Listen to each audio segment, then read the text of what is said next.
Chapter 11:20. Lionel's fist dripped with blood that wasn't his own, his forehead flickering with the light of a golden spear.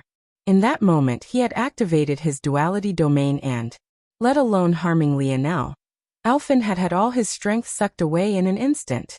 Their exchange had become akin to a toddler throwing a fist at an adult, with the difference in the toughness of their bodies.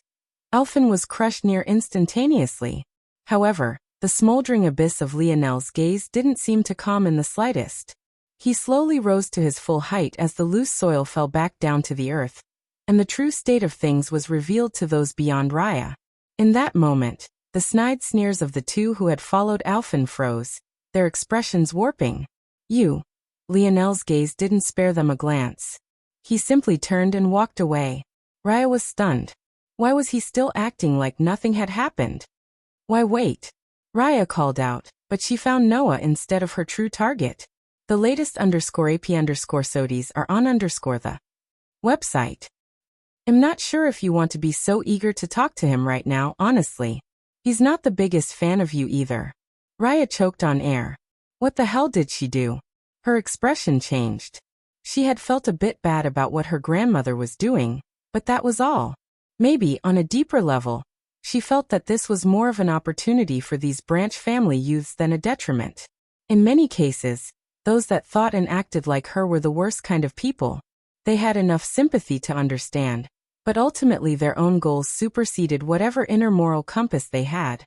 Raya hadn't thought so deeply, so while she was off-put by Noah's words in the beginning, a slight resentment and an unwillingness to accept them came soon after. Her lips downturned into a frown as she immediately took the moral high ground. Do you have any idea what your cousin has done? Raya's head snapped back toward the two youths who still remained. But they had seemingly long taken their cue to run, not wanting to be the next victim. Raya immediately had thoughts of silencing them, but this was obviously not for Lionel's sake, but rather her own. The trouble that this event would bring wasn't something that her grandmother was ready to deal with just yet. This area had just taken the clash of two sixth-dimensional experts, and yet no one had come to check up on them. The only reason why there was such damage here was because this soil was rich in nutrients and loose. Its structural integrity was inherently not very high to begin with. That was to say that in such a sturdy sixth-dimensional world, the ripples of battle didn't carry very far. Visit for the best no_vel_read_ng experience that seemed to make silencing these youth possible. But the issue was that too many had seen Raya go over to ask for help. And on top of that, these weren't nameless youths. They weren't anywhere near the top-line geniuses of the Luxnix main family, but they still had quotas and responsibilities. Their absence would be noted. At best, she would be able to hide this matter for 2 or 3 days before it blew up in her face. And because she had silenced them, the backlash would be even worse. Damn it. There's no other choice but to let him take the fall for it. I have to inform grandmother so she can deal with the aftermath. If things aren't properly handled, Grandma's enemies could use this to deal with us all. Noah simply gazed toward Raya and shook his head. Did the current Lionel seem like he cared about how much trouble he caused now? Lionel walked through the dining room and entered into the kitchen. Hey, what are you doing here? This place isn't. One of the many cooks of the courtyard frowned when they saw Lionel. They had all been preparing a large feast for the youths who were coming today, so they had already been working all day. All of them were force pill crafters, so it was safe to say that they had plenty of arrogance of their own. Though whether this arrogance was right or not was a different matter entirely. These were clearly still apprentice force pill crafters. Why would Fluttering Star Order truly go all out for a bunch of branch family youths? Visit for a better _user experience. Lionel, though, completely ignored them. His hand reached into an open oven with billowing flames and took out an enormous beast spread. The force pill crafter's expression warped. Originally, they had wondered if this young man had a death wish. The flames in that oven were enough to incinerate a fifth-dimensional beast to ash. Who in their right mind would reach their hands in there? Yet, not only had Lionel come out unscathed, his finger flickered with spear force several times to cut the beast's carcass into edible chunks. Taking a massive silver plate for himself, he placed the pieces down and began to eat. From start to end, his slow and deliberate steps didn't seem to change. He walked out from the kitchen, his feet lighting up with sparkling lights. Hidden force arts of Raya's courtyard began to activate one after another. But after a subtle whirring noise, they calmed back down. Lionel cleaned bone after bone, his stomach churning like a furnace of its own. He subconsciously circulated a digestion technique of the Luxnix, speeding up his already fast metabolism. One would have never thought that he was a person who had just sentenced himself to death. It was like he was truly strolling through his own home. Noah saw this scene and shook his head. Others saw leisure, but he saw a war machine restocking its fuel. The eerie efficiency, the unemotive and lack of care for the searing heat touching his fingers. The bloody juices that fell from the uncooked meat. A monster indeed. At that moment, a strong aura descended upon the courtyard. Visit. For a better user experience, grandmother.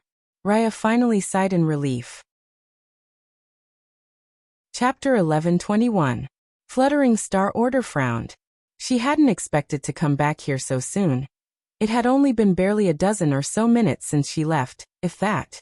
Had this matter occurred just a few minutes later, she wouldn't have been able to return at all as she had many things to handle with her status. At the same time, she was baffled by it all. How exactly had things gone awry so soon? Fluttering Star Order didn't immediately ask her granddaughter any questions, and instead looked around. When she saw Alphen's half-dead body, her gaze narrowed. Raya, did you do this? Didn't I already warn you? No, grandmother. It wasn't me, that's the problem. It was one of the branch family youths. Fluttering Star Order's brows furrowed. Her immediate thought was that that was impossible. Even with what she had planned, it would take the entire month to squeeze out the potential of these youths. And even then, they would have to fight a long and drawn-out battle just to match a person like Alphen. The idea that one could defeat Alphen in just a dozen or so minutes made little to no sense. However, she didn't believe that her granddaughter would lie like this either. Raya knew how important these matters were to her, and she wouldn't mess around unnecessarily. Seeing her grandmother's confusion, Raya quickly described the events as succinctly as she could. It was only after this that Fluttering Star Order came to grasp the details. Unfortunately, this did nothing to alleviate her state. If what her granddaughter said was true, this would be troublesome. She agreed with Raya's decision to let the youths go. It would only make things worse to try to detain them, or to even go as far as to silence them. But the weight of everything else would be troublesome. Visit. For a better user experience, there's only one choice then. This boy will have to bear the weight of his own actions. Fluttering Star Order didn't think much of Lionel's victory. Alphen was as average got in the Luxnix main family. Plus, she had already noticed something off about Lionel and Noah after they withstood Elder Sparking's aura. As far as she was concerned, it was just a small surprise as well as a shame that Lionel didn't have the ability to control his temper. Obviously, Lionel could have been a great help to her granddaughter. Luckily, there was still Noah. Hopefully, he would bring her a pleasant surprise as well. Where is he? Come out now. Just as Fluttering Star Order was about to force Lionel out, a sudden voice called out to her. Esteemed elder, please wait. Fluttering Star Order's frown only deepened when she realized the one who had interrupted her was actually Kian, one of the branch family youths. In fact, he was from one of the top 3 branches Lionel had defeated before coming here. Everything had been happening so quickly that everyone almost forgot that there were still 20-odd youths in various states of injured waiting outside the courtyard. Most had recovered enough to stand, but the neglect they were experiencing was palpable. He only antagonized the healing arm member to help us. And he attacked him first. Visit. For the best no_vel_read_ng experience, it seemed to sap Kian of all his strength to say these words beneath Fluttering Star Order's gaze. That said, how could Fluttering Star Order have not already deduced these things? In her mind, it was likely that Lionel was a bastard child of someone of decent status within the main family. This individual likely broke the rules by giving Lionel a technique he shouldn't have, which led to this result. But now someone had to pay a price. Even if the Luxnix family were magnanimous enough to treat the life of a main family member and a branch family member the same, and thus could grant Lionel reprieve since he was attacked first, What could be done about the core technique? This didn't even mention the fact the Luxnix family would never see it like that. And that was especially so for Fluttering Star Order's enemies. The life of a branch family member could never match up to a main family member. It was to the point where Alphen wouldn't even be punished had Lionel died. Fluttering Star Order shook her head, causing the hearts of the youths to sink. She turned her attention back toward the courtyard, prepared to use her aura to coerce the youths out and make it clear that she had no intention of protecting Lionel. But who could have expected for Lionel to walk out himself? Fluttering Star Order opened her mouth to speak, but that was when Lionel's gaze swept over her. It wasn't just Lionel, but the little mink atop his head suddenly made her feel greatly uncomfortable. Little Blackstar bared his teeth, feeding off of Lionel's displeasure. Visit. For a better user experience in the end, though Fluttering Star Order was still a Star Order elder who had experienced far too much life. Not only this, but she was well into the 6th dimension, and could be considered to be only a few steps from the 7th as well. Her falter only lasted a split moment of a split moment. But by then, shockingly enough, Lionel had already looked away from her. He didn't seem to be looking for her approval, nor did he care what her judgment was. In that moment, a surge of snow force erupted, 2 magnificent wings appearing to Lionel's back, each one stretching out over 10 meters. With a single leap, both Lionel and Noah landed on top of the building, sitting near the edge as though they were waiting for something. Fluttering Star Order was stunned into silence. Those wings, even though they were illusory, they would only appear when one was just a step away from the Speed Branch's third awakening. What was going on here? Now Fluttering Star Order could understand why an elder would take the risk of giving their bastard child a core technique, while breaking so many of the family rules in doing so. But that still didn't change anything. Fluttering Star Order's body flickered, her figure appearing above where Lionel and Noah now sat in wait. By the expression on her face, her patience was already wearing thin. She had endured so much humiliation over the last several decades just so that she could have this chance. She had no intention of allowing a brat who thought too much of himself to ruin it all. Her pressure descended downward like a tsunami of waves, her gaze as cold as ice. Visit. For a better user experience. Chapter 11:22. Lionel tilted his head upward, not even the slightest hint of a rippling wave to be found within his irises. Get the fuck out of my way. Despite what one would expect, there was nothing different about Lionel's voice. It hadn't deepened, it wasn't hoarse, it didn't carry any rage or forcefulness. One would have thought he was speaking about the weather. Fluttering Star Order was stunned by the evenness of it all at first. In fact, she was so stunned that she didn't register what was said until a moment later. It was only then that her stunned expression warped toward the edge of shock, and then unbridled rage. No matter how mild-tempered Fluttering Star Order was, how could she still remain so now? Even her enemies didn't dare to speak to her in this way. Least of all a junior she could kill with a single palm. Below, Raya's own expression changed. Did Lionel not understand the situation he was in? Even if her grandmother had no intention of saving him, she was still his only hope at coming out of this slightly less scathed. To slap the face of your potential benefactor like this, what was he thinking? Junior, do you have any idea who you're speaking to? Fluttering Star Order's words boomed, violent wind force spiraling about the surroundings. She bobbed in the skies as though she was as light as a feather, her fury on full display. Isn't it all the same? Lionel replied plainly. Aren't you all the same? Just more worthless people overvaluing themselves above others. Even I don't deem myself to be above another. What right do you have to? Visit.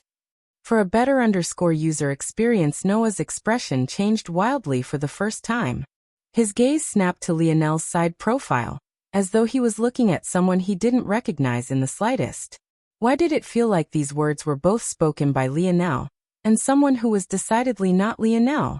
It was as though he had taken on the character of someone completely different, but it was impossible to tell until he opened his mouth to speak. What did you just say to me? Fluttering Star Order couldn't withhold her fury any longer. Her palm raised into the skies with every intention of obliterating Lionel where he stood. However, Lionel's words seemed to continue like a slow stream, unhurried and unbothered. I don't know much about force pill crafting, but I can recognize breaking force when I see it. To have prepared so many force herbs infused with such force. What were your plans exactly? To squeeze out all the potential of us branch family members? Fluttering Star Order froze. And then what? Have us ride the wave of excitement, being ever thankful to the Luxnix main family for our rapid improvement? Maybe we would even be so grateful that we would lay our lives on the line for the sake of glory your granddaughter would be the greatest partaker of. Now that I think about it, maybe those of us that died would be the luckier ones, because those who survived would soon find that they wouldn't be able to progress even a single step afterward. They would probably end up thrown to the side like useless trash after you were finished, right? Fluttering Star Order's lashes fluttered. She was ultimately not a person who was so ruthless. It was easy for her to deal with the guilt when no one else was aware of it, but having things so blatantly laid out like this, she felt a deep shame. Visit. For a better user experience, Lionel had simply learned too much about breaking force in recent months. And using his dream sculpt and dream simulation abilities, deducing the end result was as easy as breathing. Not all breaking force was created equal. Lionel completely ignored Fluttering Star Order's internal struggle, his foot lightly tapping the roof of the large mansion. In that moment, the ground began to rumble, for enormous pillars beginning to rise up from the earth. They all shimmered with a blinding silver luster, etched with all sorts of ancient and enigmatic patterns. Fluttering Star Order's expression changed. She couldn't really grasp what was going on, but as someone with high snow force affinity, her internal sight was likewise powerful. She gained a general understanding in just a breath. Lionel breathed out a heavy breath, showing the first signs of an emotion for the last several moments. However, it wasn't anger, relief, or happiness. Rather, it was just fatigue, something so rudimentary that even a beast could have displayed it. And yet, right then, an inconspicuous necklace around his neck began to glow as force surged toward it, slowly replenishing Lionel. When you go, Lionel began to state plainly, his palm flipping over to reveal the Northern Star pendant. Tell your counterparts that I've come for what's mine. When I go? Wait, is that? At that moment, a gripping force took hold of Fluttering Star Order's body. A strong spatial force caught her completely off guard. Before she realized what was happening, her body flickered and disappeared. Visit. For a better user experience when Fluttering Star Order reappeared, she found herself in a random corner of the Luxnix estate, an expression of shock plastered onto her wizened features. My counterparts? What counterparts do I still have? Grandma. What did you do to my grandmother? Raya's shrill cry came from below. But if even a Star Order elder could be teleported away, if Lionel didn't want her to move, she wouldn't move. Lionel stood atop the mansion as though he hadn't heard a thing Raya said. His expression was just as indifferent as always, the abyss that was his gaze staring off into the distance. No one could tell what he was thinking. Noah's looked toward the pillars. He could tell that even now, Lionel hadn't quite recovered from summoning them, but this only left him speechless. Just what was Lionel planning on doing here, exactly? At that moment, a commotion in the distance was stirred. Two familiar figures leading a group of at least 20 quickly closed the distance, their expressions livid. Raya's face warped, her heart skipping several beats. She recognized many of those seniors. What they lacked in talent they more than made up for in seniority and time spent practicing. Among them, there was even the current head of Alphin's division of the Healing Arm, the quasi-six-dimensional division head therein. The latest _AP_SODIes are on the website. Chapter 1123. Raya's expression was filled with panic. This matter had already blown up far faster than she had expected. For a division head to already be making an appearance was far out of her predictions.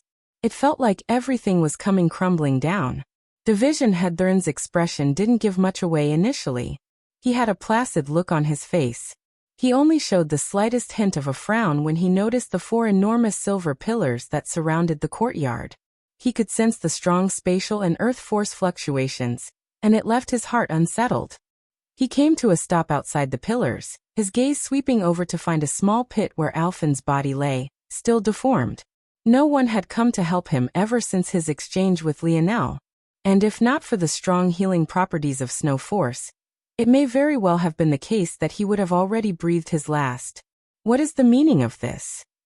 Theron asked coldly. In truth, he had only overheard part of the story. Even Alfin himself didn't have the right to ask a division head for backup, let alone his 2 lackeys. As a result, all Theron knew was that a branch family member had attempted to murder a main family member. Learning this, he was immediately furious. Hierarchy was among the most important things a family should have. A lack of it would lead to far more trouble than it was worth. A collapse in hierarchy would lead to the downfall of a family not long later. However, in his fury, he hadn't considered the details. And now that he saw these pillars, he felt that this matter would be even more troublesome than he thought. Division head, it's him. He's the one who struck to kill Alfin. 2 fingers found their way to Lionel, who was still on the roof. The latest _AP_SODIES are on the website. At this moment, Lionel was still just as difficult to read.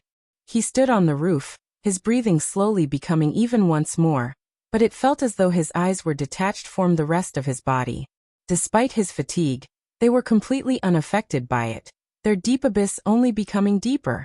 Even now, as he swept a glance over the 20 or so individuals who had come, he felt unmoved by it all. What did he want to accomplish here? What was his end goal? Truthfully, he didn't know. Destroying the Luxnix family? That was more than just a little unlikely. He didn't have the strength to do it, and it likely wouldn't be a very long time until he did.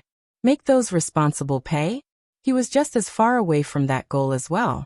If Noah's story was anything to go by, it was precisely the most powerful of the Luxnix who were at fault to begin with.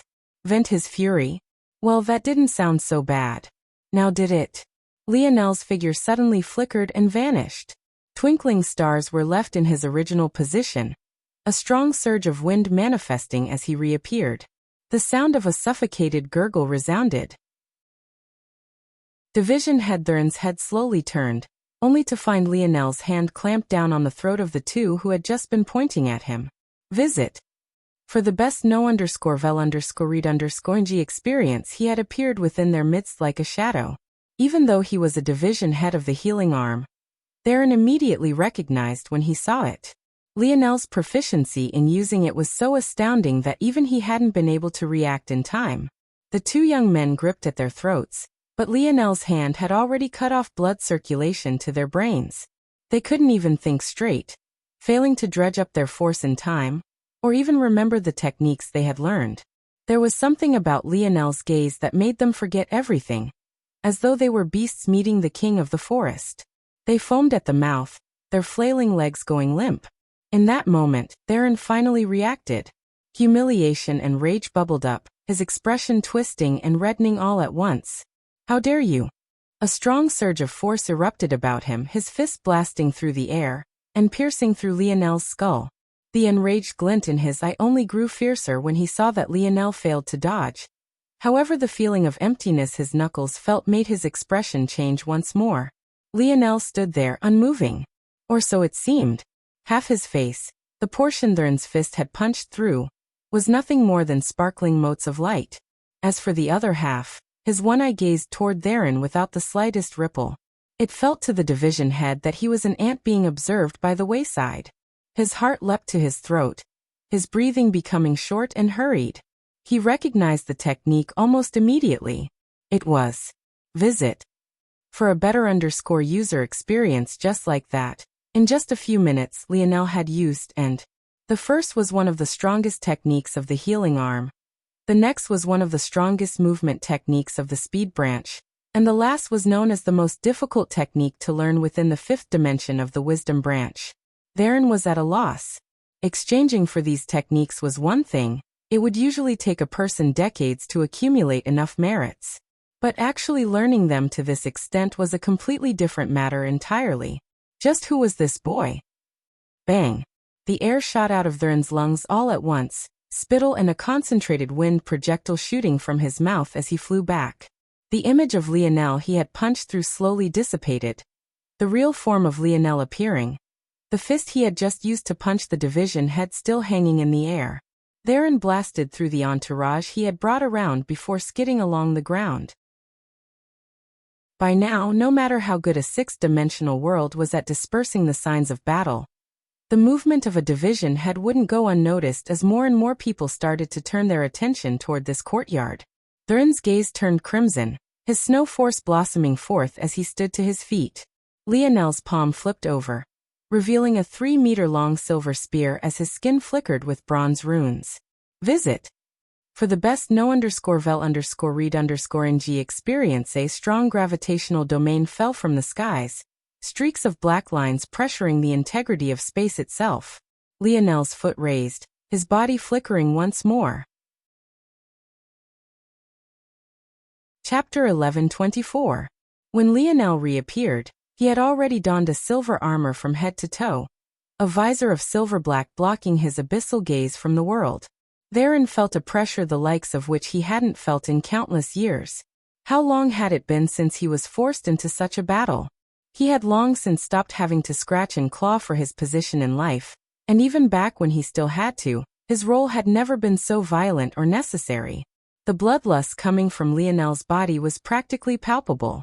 It was as though the moment his gaze vanished, taking with it the distraction that froze the heart of the world, the tangible form of what had taken root in his chest was bared for all to see. King's might rolled off of him in waves, his very consciousness itself constricting the throats of those unlucky enough to lay eyes on him. And then his spear swung down.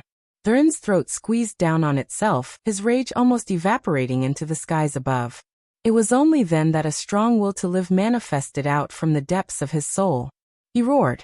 But it was as much about shaking the fear from himself, as though cobwebs fogging his mind, as it was about asserting his dominance. The snow force that had receded under his apprehension came back twice as strong, his palm flipping over to reveal a flexible sword that shot out like a whip with just the slightest flick of his wrist. The sword had always been a favorite of the Luxniks. It could be said that over 90% of their weapon-type techniques were constructed with the sword in mind. And of those 90%, another 90% focused on the speed of said sword. It could be said that among the pinnacle sixth-dimensional families, the Luxniks had the swiftest blade. Clang. Lionel's spear spun in his hands, his downward swing becoming a frontal block that deflected Theron's own blade to the side. A golden spear lit upon his forehead, its light growing every brighter with each passing moment. Visit. For a better user experience, Theron's wrist and forearm quaked every time his sword clashed with Lionel. Despite the size difference of their weapons, he couldn't seem to gain a speed advantage.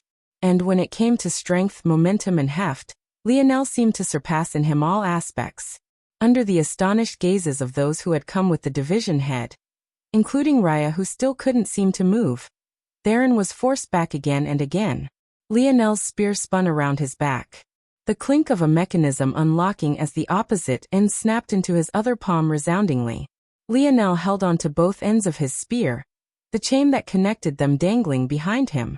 His fighting style changed, his speed becoming even quicker. Both of his hands seemed to have gained minds of their own, and in the blink of an eye, Theron's speed advantage vanished. The silvery splendor of Lionel's spear suddenly gained an all-new shine to it. Natural spear force erupted, every arc leaving crescent moon blades slicing through the air. The canvas of white, silver and blacks left a trail through the battlefield. Every action Lionel took was taken with such speed that only these swath of colors were left behind. And every swing of his blades left an indelible mark on the surroundings. Theron lost the initiative and never regained it. Slicing arcs of blood traveled around and up his forearms, even his robes themselves being torn to tatters. He didn't even have the presence of mind to try and grasp how Lionel had even learned. The latest _AP_SODIes are on the website. Theron roared in pain, humiliation and rage. He couldn't seem to get any leg up on Lionel. He was faster, smarter and stronger. Every time Theron thought he could counter, he hit nothing but an illusion. Every time he was forced to clash head-on, he was sent sprawling back. Every time he tried to maintain some distance to gain some breathing room, Lionel would already appear before him a moment later. It was infuriating to an astounding degree. Theron suddenly froze. His head slowly turned to his right shoulder, only to find a vast emptiness. His arm twirled in the air, separated from the socket it should have been resting in, and his sword barely clinging to the palm of it. A sharp arc of pain rocked his senses when the familiar sensation was doubled with his left shoulder.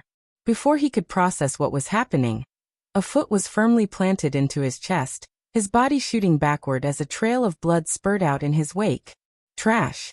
The word drifted to Theron's ears even in his half-stunned state.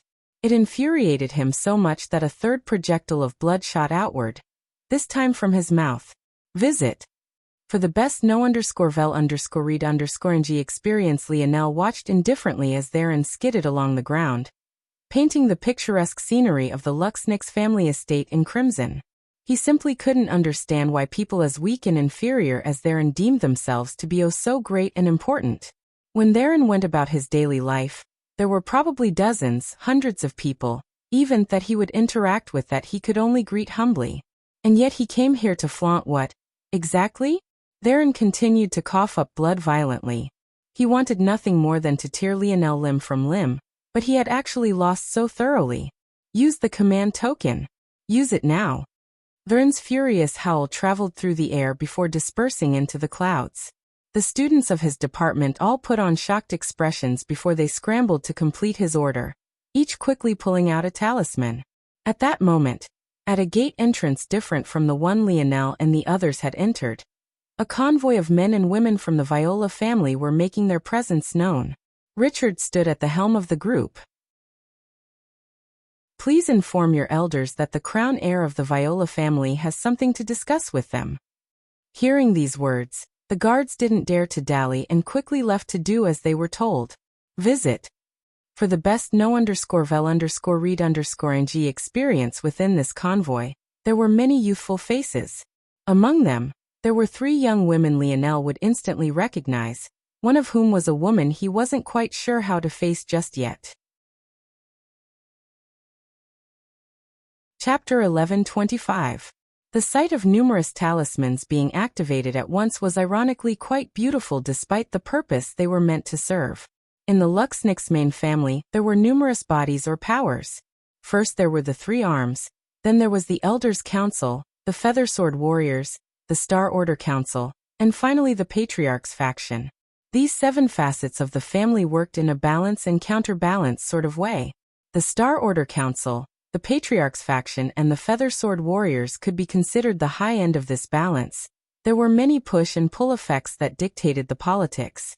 At the lower levels, though, there were the 3 arms and the Elders' Council.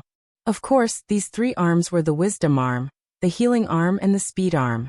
These 3 arms were overseen by the Elders' Council, a group of seniors that weren't good enough to enter the true elite ranks of the main family, but still had strength given by their seniority and age, nonetheless. This was important to understand at this point because it also described the weight of this command token. The so-called command token was known by many things, but it was essentially a breadth of authority given to those of a certain rank. As a division head, a high-level position of the 3 arms, Theron was, of course, given this authority. With how the Luxnix were designed, it was no surprise that they promoted competition. At the lower levels, this competition manifested in the head-butting of the 3 arms. Sometimes this internal struggle would travel up to the Elder Council, who had once been part of the 3 arms themselves, but this was much rarer. Visit. For the best no_vel_read_ng experience, simply put, battles between the arms was not rare in the slightest. The command token was used when these situations grew to a level that large portions of the arm would become involved. The call of a division head was enough to spring several talents of the healing arm into action. The trouble was that middling talents like Alphen wouldn't be the only ones alerted.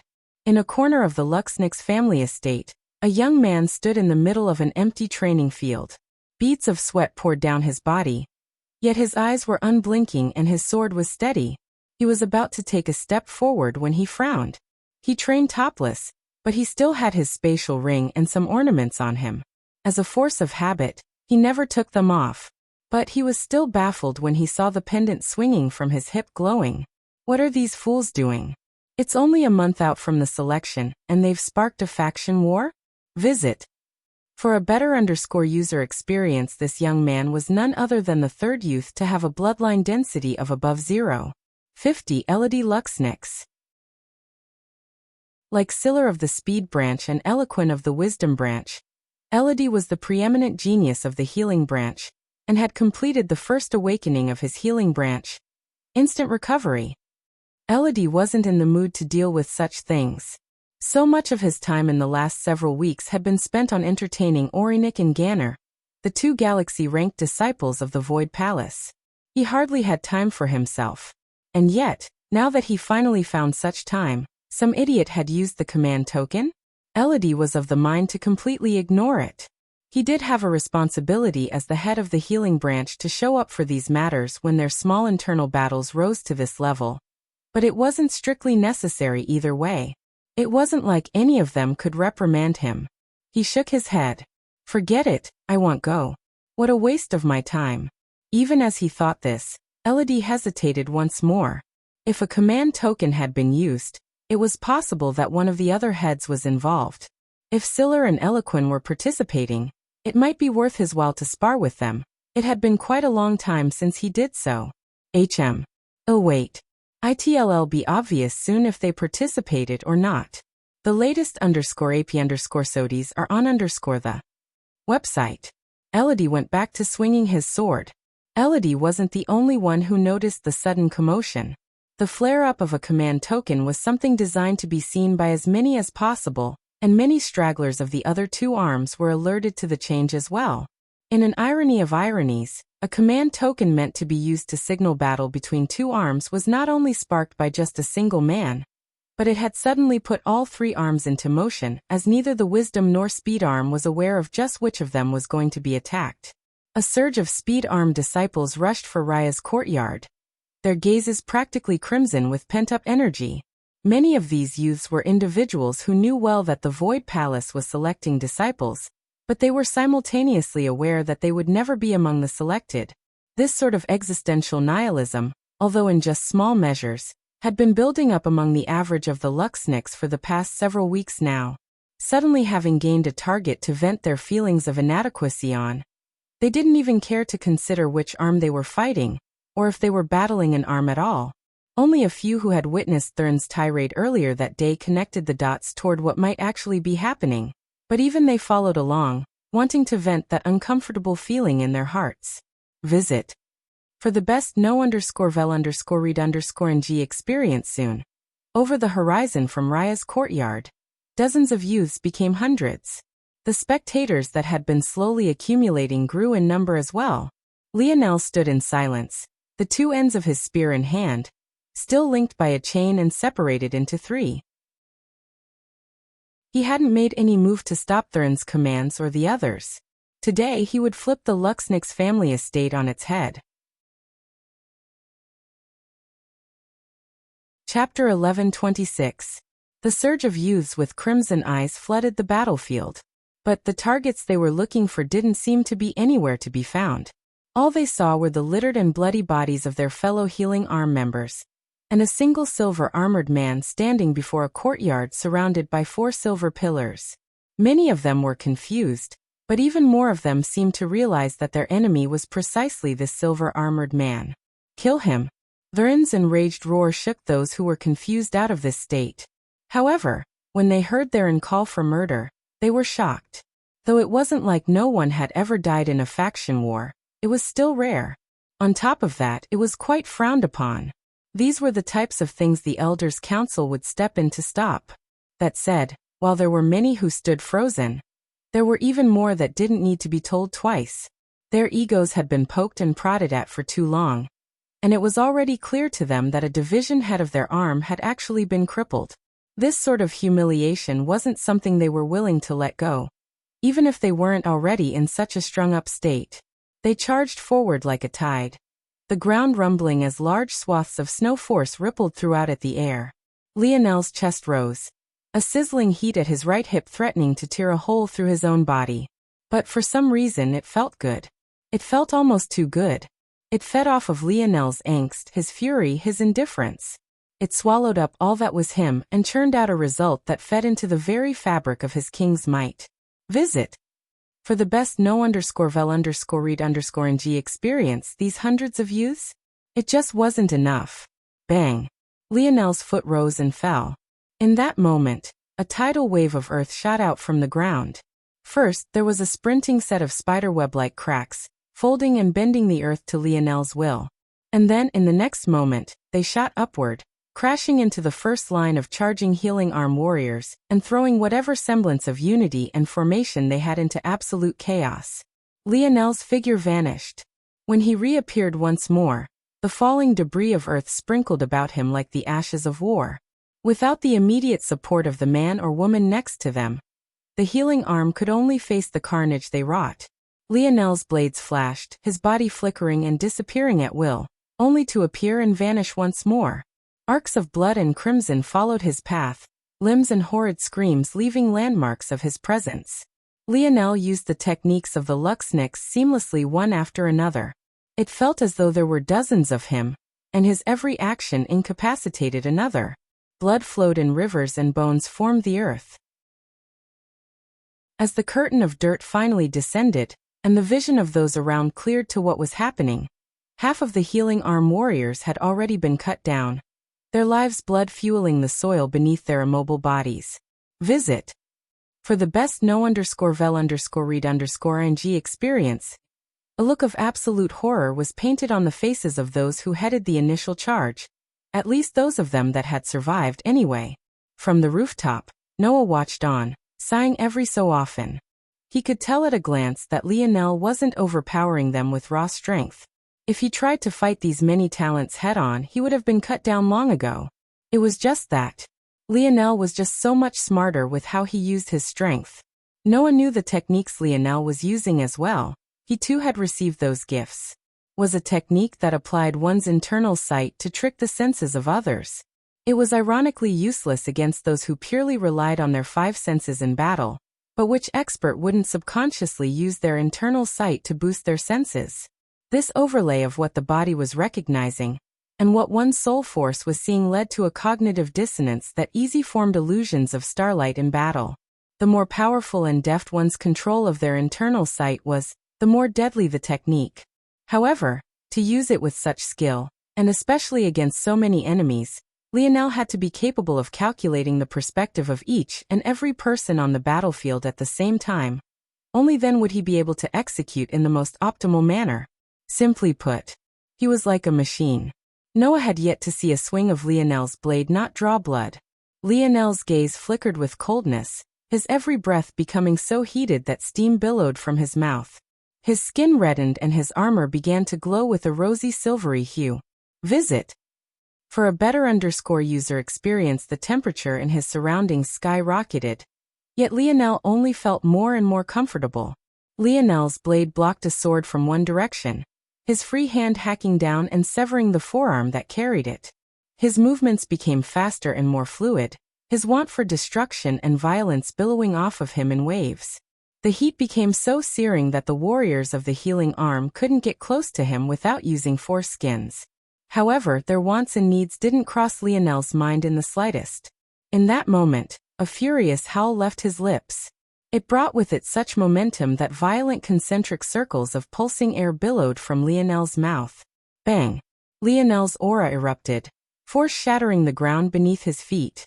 The momentum of a Tier 2 expert rose from him, shattering the barrier that had held him back and multiplying his strength several times over. The shackles that held down Lionel's body were being loosened one after another, his howl carrying with it a scorching heat that rose into the skies. Visit.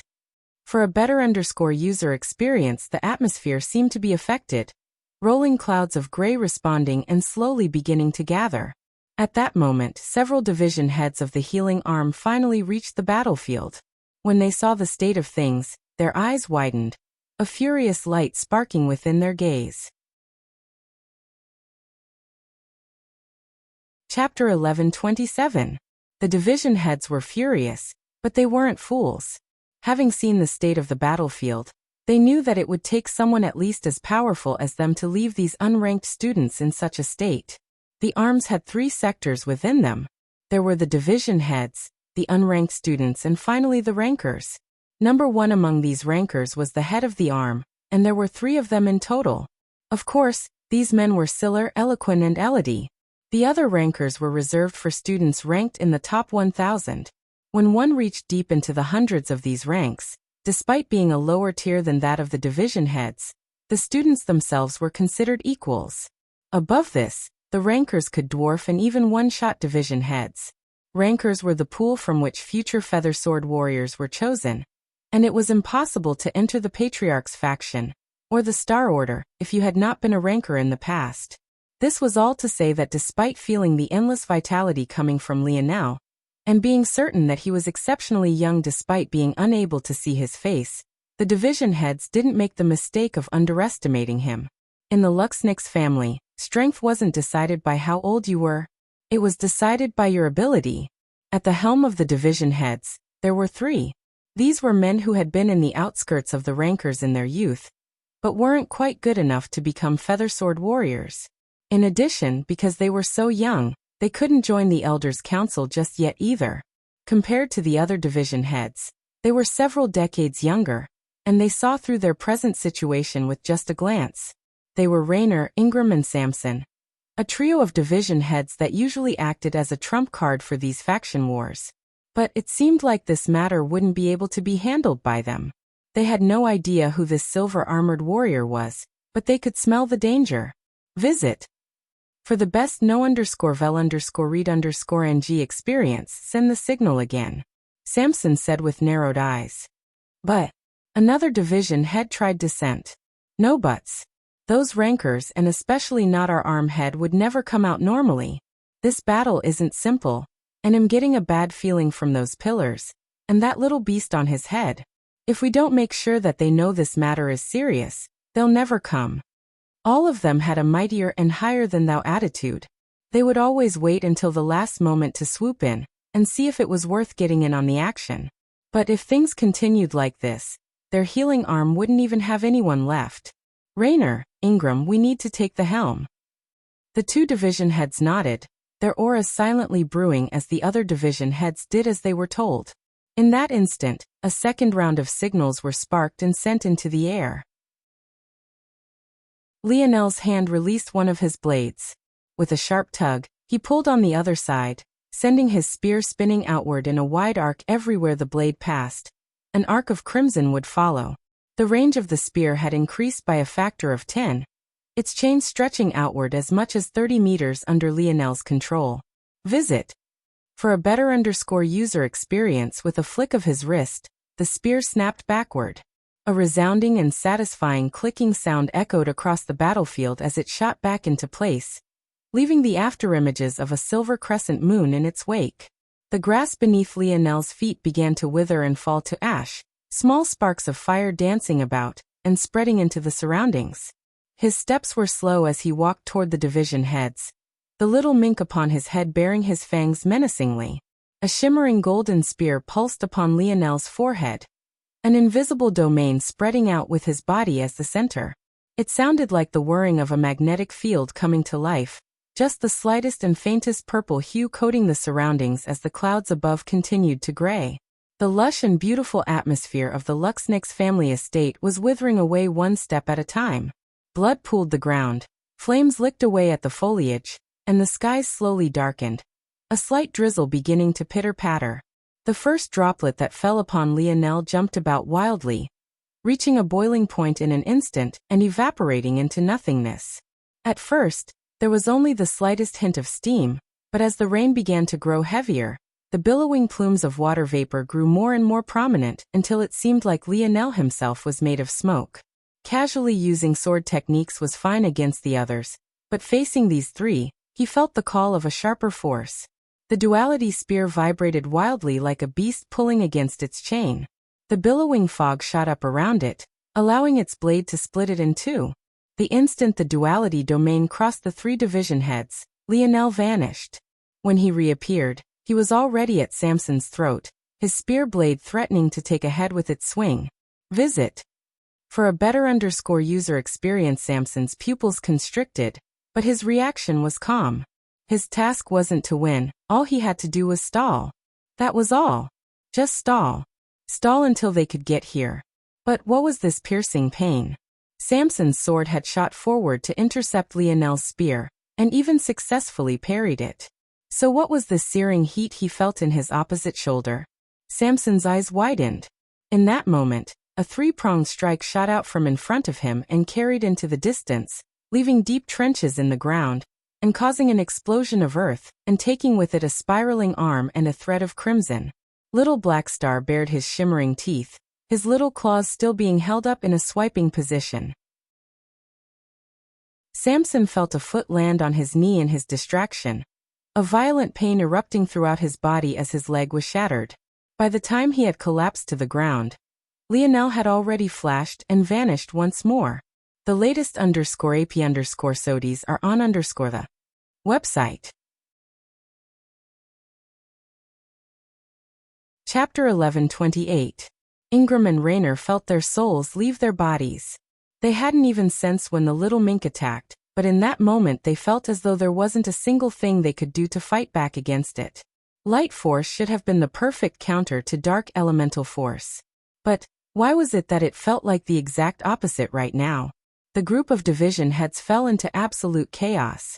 It was clear that Lionel's speed in dealing with these enemies had fallen drastically, but none of his fire had waned. In fact, with every passing moment, it felt as though Lionel was quickly becoming a rising star of his own. The rain became heavier and the steam became denser. Soon it was difficult to see just 3 meters ahead of you. Without a choice, the division heads could only rely on their internal sight, but it was then that they realized that this was the worst decision they could have possibly made. In that moment, it felt like Lionel was both everywhere and nowhere all at once. Trails of sparkling star force sprinkled about the battlefield, giving it a beauty that didn't match the carnage it was experiencing. Limbs flew about and cries of pain pierced the veil. Ingram and Raynor managed to survive the first exchange. Now that they were keenly aware of the danger of the little mink, they split their attention between Lionel and Little Black Star, unwilling to end up like their counterpart had. When these two formed a team, the strength they displayed wasn't just additive. However, in all their caution, they didn't realize just how many of their fellow division heads were being cut down by Lionel himself. Damn it! Ingram growled. He pulled out a second sword, a light silver glow wrapping around him. They couldn't allow things to continue like this. The familiar sequence took form. The latest _AP_SODIES are on the website. Cover me. Raynor didn't need to be told twice, pulling out a white leather whip from his hip. His gaze sharpened, a silver force wafting out from them. His vision brightened. From being able to see just 3 meters, he could now see through the entirety of the steam without issue. Ingram crossed Lionel's path, blocking him from crippling yet another division head. His twin blades moved with a practiced smoothness, alternating his speed with the expertise of a veteran. He had learned long ago that pushing your speed to the limit all the time didn't make you a better swordmaster. Oftentimes, lulling your opponent into one set rhythm before instantaneously changing it at the right time was far better. However, Ingram very quickly found out that such tricks were worthless before Lionel. In fact, using a technique that Lionel was familiar with before him was akin to courting death. The flat of Lionel's blade skimmed against the sharp edge of Ingram's sword, parrying it upward. The golden spear upon his forehead flashed as he took an instep, counterintuitively giving up his range advantage as a spearman. However, from this vantage point, Raynor's whip had instantly been rendered useless. Lionel's gaze flashed, his spear vanishing. His fist hit Ingram squarely in the chest before the latter could react, causing an upswell of blood to fly from his throat. Being hit in the chest, Ingram found the swinging motion of his second sword completely off course. He thought that it was a coincidence at first, but the violent breaking of his rib cage and the tenderizing of his muscles made his arms all but useless. As though Lionel's fists weren't heavy enough, Ingram found that the space behind him had stacked several times. Lionel's spatial domain had made the several meter distance to Ingram's back as much as several hundred meters. In the end, Ingram, who should have been flying back at astonishing speed, had practically become a practice dummy, his chest deforming as craters the size of fists formed within it. The latest _AP_SODIES are on the website. Bang. Ingram's body finally shot out, appearing before Raynor in an instant. The stacking of space had immediately been reversed and shortened instead, resulting in the latter being caught completely off guard. Raynor felt all the air in his body shoot out in a torrent, spittle flying from his mouth as his tongue hung outside. In that moment, the robes protecting Ingram's chest burst into flames and fell into a pile of ashes. Within the four pillars, the Branch family youths Noah, and especially Raya were at a loss for words.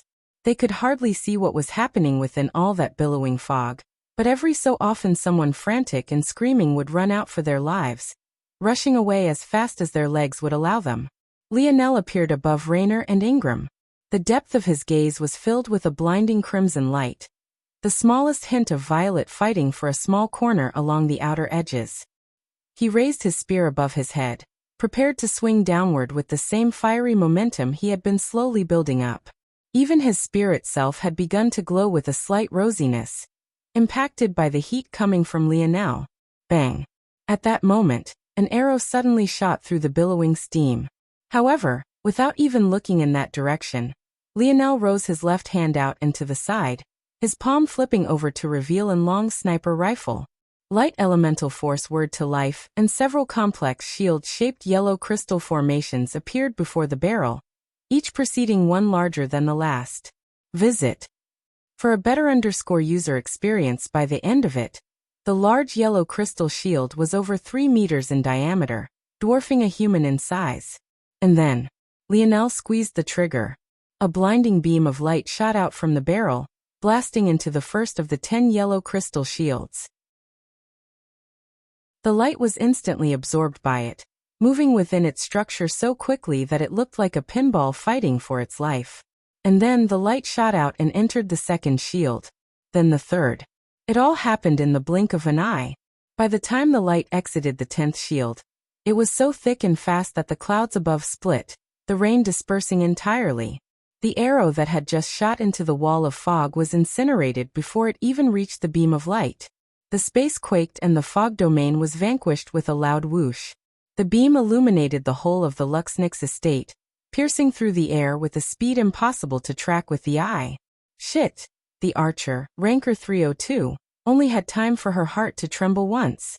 The latest _AP_SODIES are on the website. Her right shoulder was blasted through, a bowl-sized hole taking her arm and a piece of her collarbone along with it. The fog completely dispersed, revealing Lionel standing amidst hundreds of fallen. The ground beneath his feet dyed red, and his breathing still billowing outward with piping hot steam. Chapter 11:29. In that moment, Ranker 302 fell backward and collapsed, the rankers around her still not having registered exactly what happened. It had all happened so fast that it was all still not computing. She had only just released her arrow, but in the next moment, she had a hole through her chest. Ranker 302 gasped for air, but her attempts all came out in gurgles as the viscous liquid filled her lungs. Damn it. Someone heal her. This son of a bitch. They were still ultimately the healing branch of the family, and the best among the healing arm at that. However, when they bent down to help their fellow ranker, their expressions couldn't help but change. A violent aura of destruction ate at her wounds.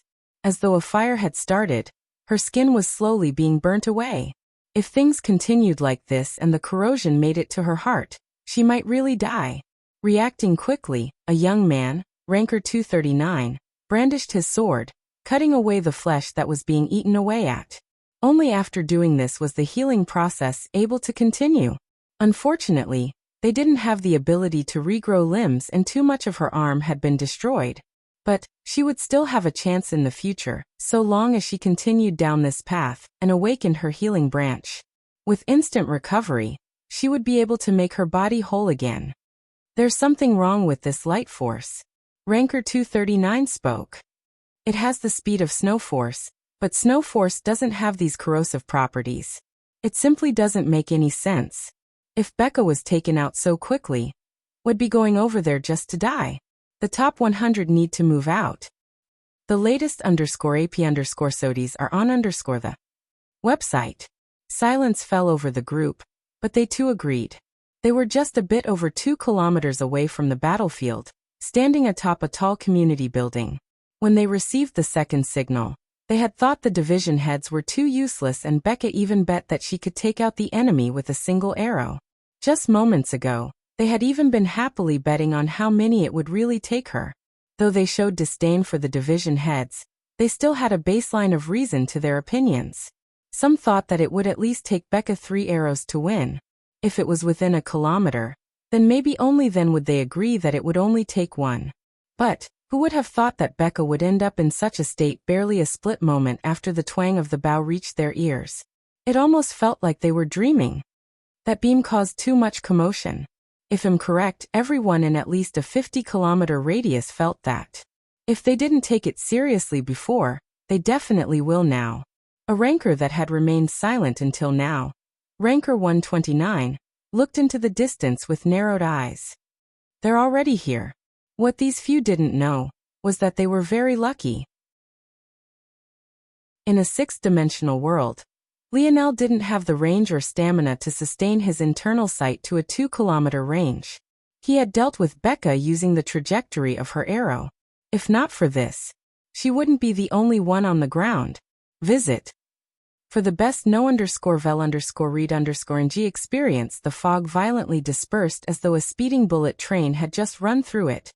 The clouds above splitting beneath the surging momentum of the beam of gold.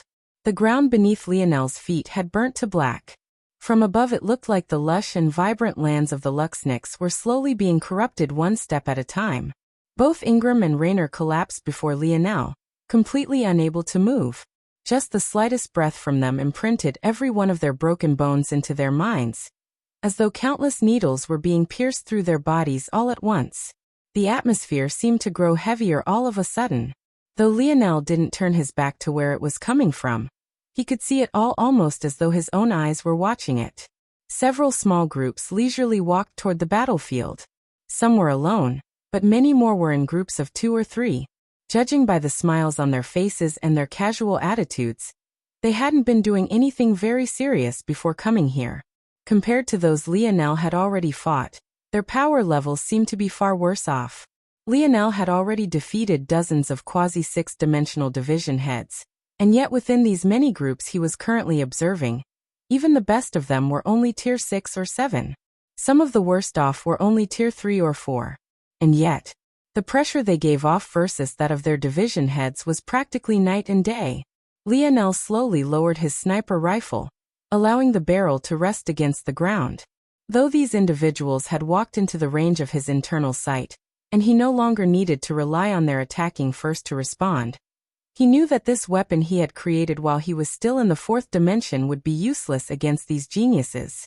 The latest _AP_SODIs are on the website. Lionel exhaled another long breath. For seasons, time seemed to slow for just a moment. The sky was instantly filled with fluttering fall leaves, droplets of golden rain and quivering snowflakes of ash. As the ground continued to blacken beneath the heat Lionel was emitting, there was something decidedly beautiful about it all. 9 radiant cores manifested, glowing with a silvery crimson light. They formed into an orbiting circle, rotating about Lionel's back as though they had a mind of their own. The golden droplets pelted against the ground, dotting the blackness with the heaviness of gold. Even as the 4 silver pillars finally began to quake, one after another, bubbles began to form on the surface of the spatial wall encasing Raya's courtyard. Small S carrying the slightest violet tinge popped out, forming numerous crystal balls of all sizes. The space around Lionel had suddenly become a wonderland of gorgeous sights. But the scent of danger in the air was practically palpable. Visit. For a better user experience. Chapter 1130. Lionel turned, his sniper rifle vanishing. The slight sound of a blade sharpening resounded, but what was truly baffling was that Lionel's spear hadn't touched a single thing. The sound echoed once more, and then again.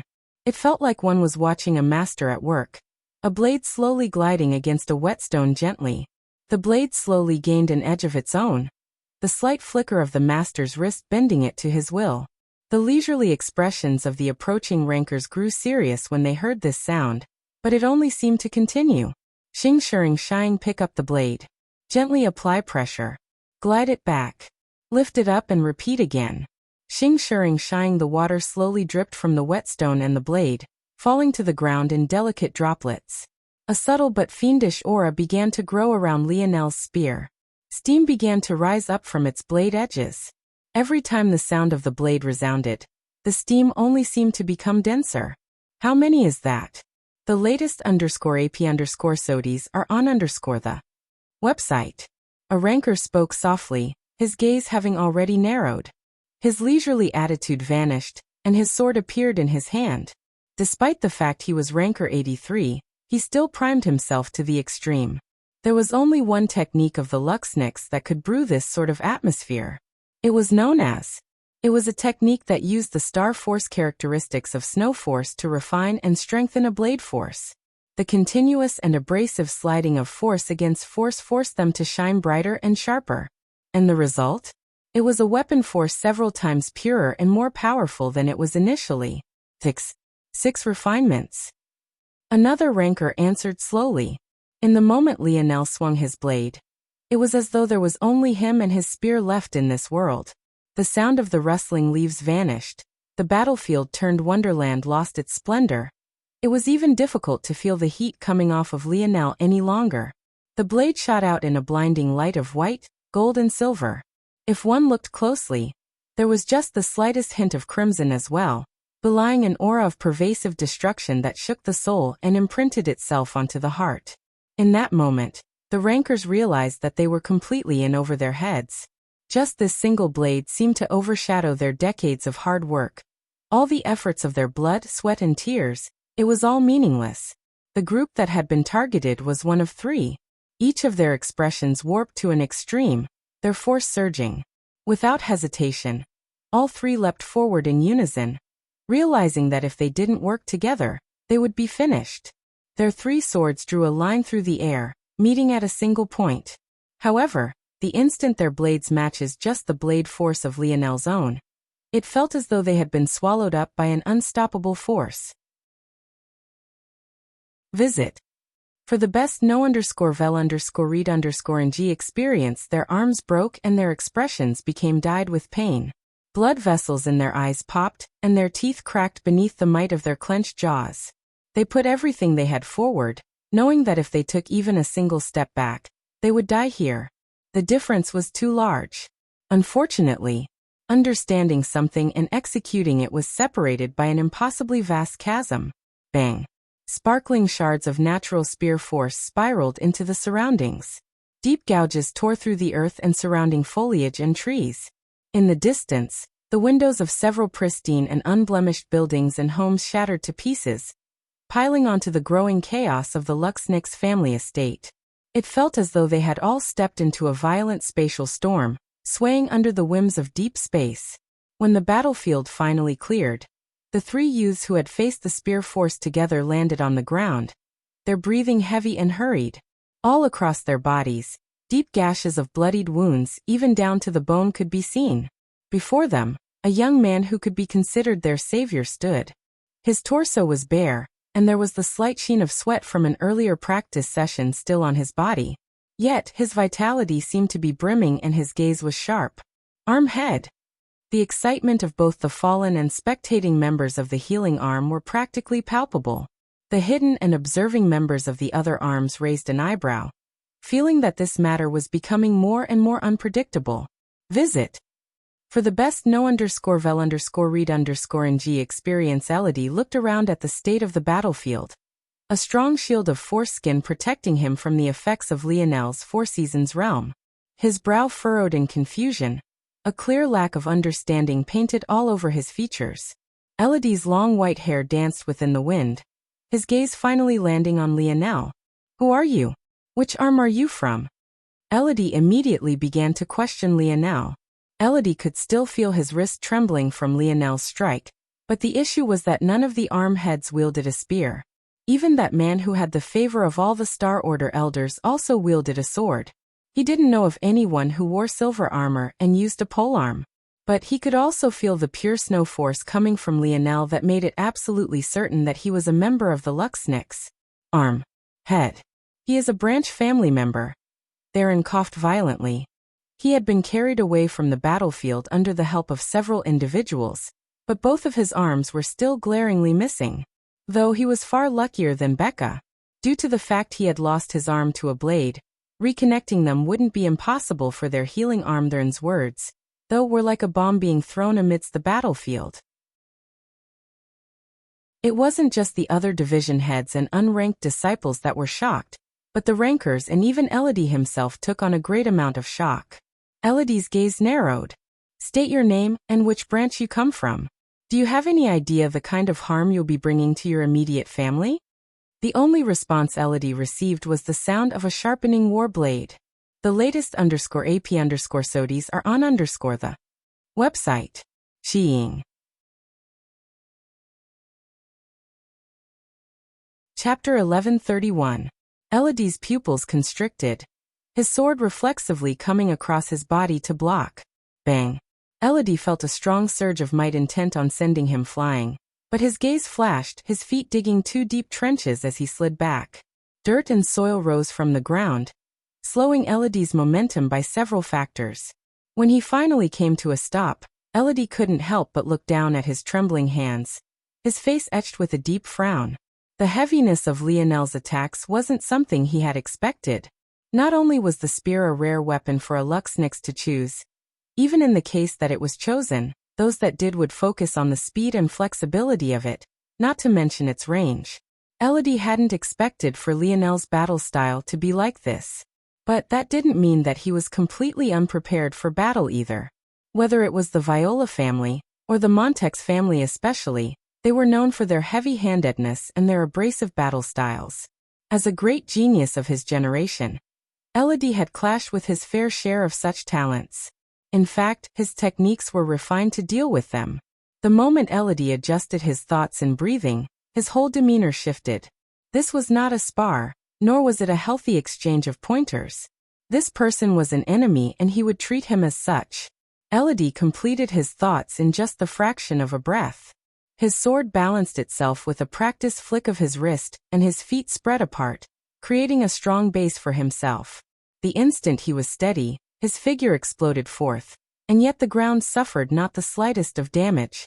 Lionel seemed to have acted before Elodie, but the difference in the weight and size of their weapons resulted in their blades meeting perfectly. Elodie could tell immediately that Lionel had done this on purpose, but he wasn't shocked.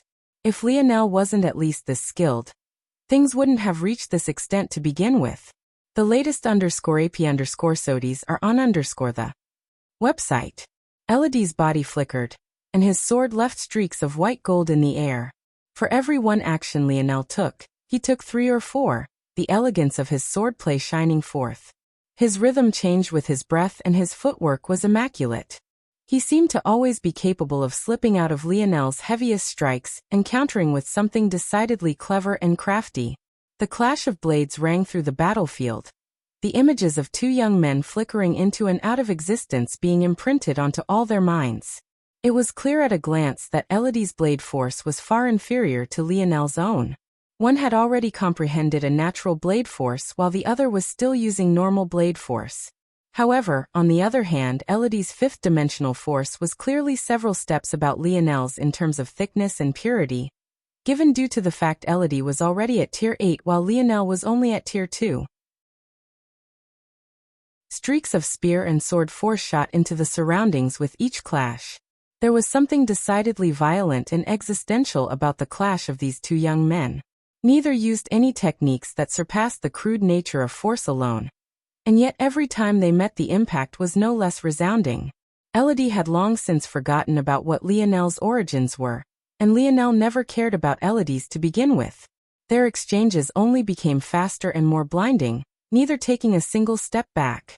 Veins popped across Elodie's body, his spirit lifting and his gaze becoming fierce. Visit. For a better user experience, the ground beneath Elodie's feet imploded, a towering pillar of snow force shooting up into the skies around him. His sword descended, the clash against Lionel's spear making the latter feel as though it wasn't a light sword before him, but rather a great sword with the weight of a mountain. It shattered Lionel's guard, shooting for his chest with every intention of piercing through. But Lionel's own gaze was as placid as a lake's surface beneath dim moonlight. The piercing strike of Elodie's blade suddenly lost its edge. With a clang, it rebounded off of Lionel's chest plate, deflecting to the side. Lionel took a step forward, taking advantage of Elodie's momentum to send a punch toward his chest. Elodie reacted just as indifferently, his own fist soaring forward like a whistling bullet. The air cracked and whined, the ground beneath their feet trembling. Bang! The two separated, sliding back dozens of meters and creating a total of 4 new trenches between them. Visit.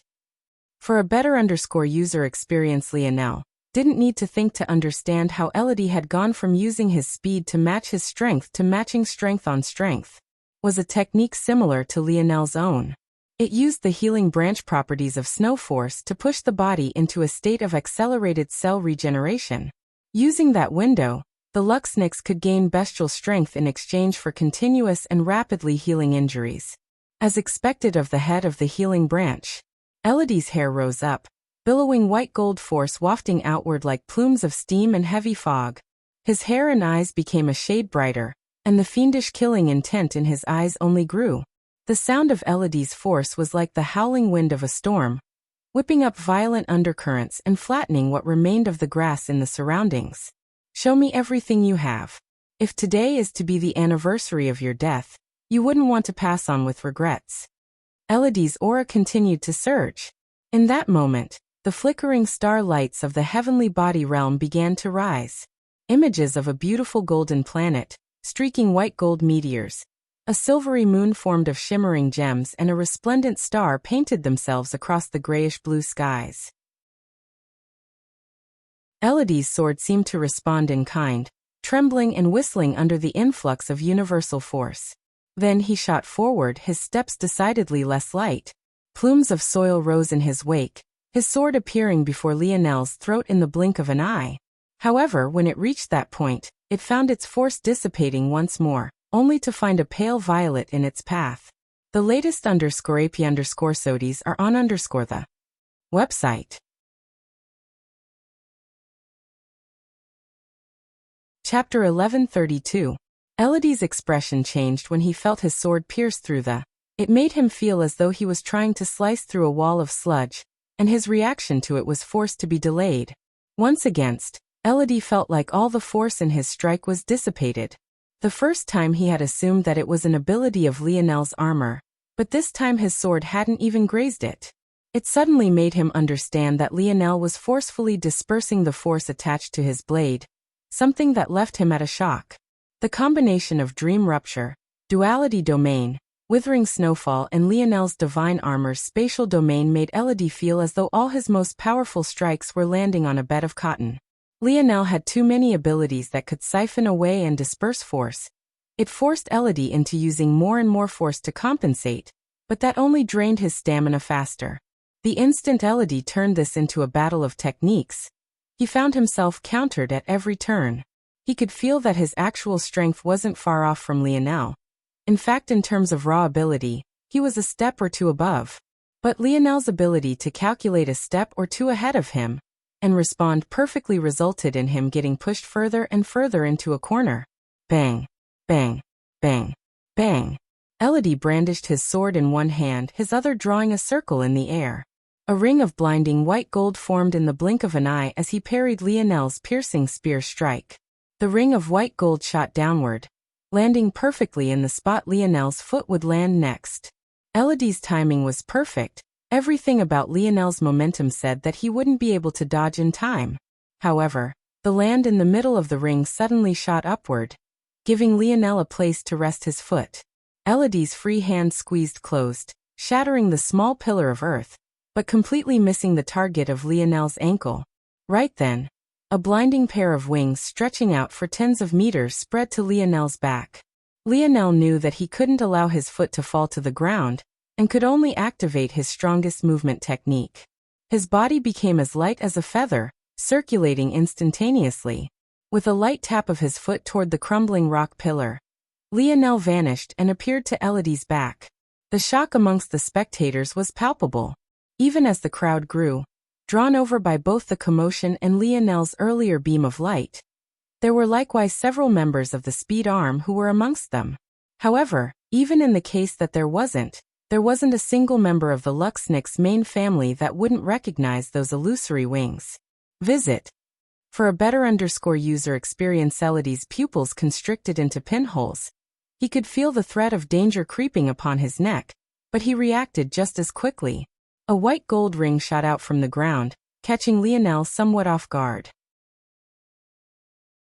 At the same time, Elodie's sword pierced backward, his body twisting at an odd angle as he fell away from Lionel. Lionel's gaze sharpened. Elodie's white gold ring was too solid and simple to find a flaw, and dispersing the force that made it would take too much time. He finished these calculations in an instant, choosing to swing his spear downward. At the same time, another appeared before him, blocking the odd angle of Elodie's sword. Frustration began to mar Elodie's brow. He once again felt as though his sword had entered a sticky mud wall.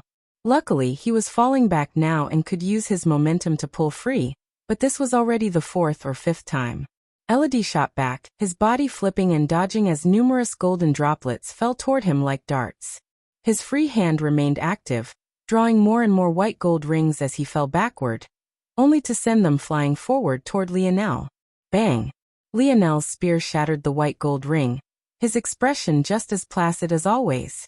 Seeing the flood of them coming for him, his gaze flickered, the unmoving 9 radiant cores to his back jumping into action.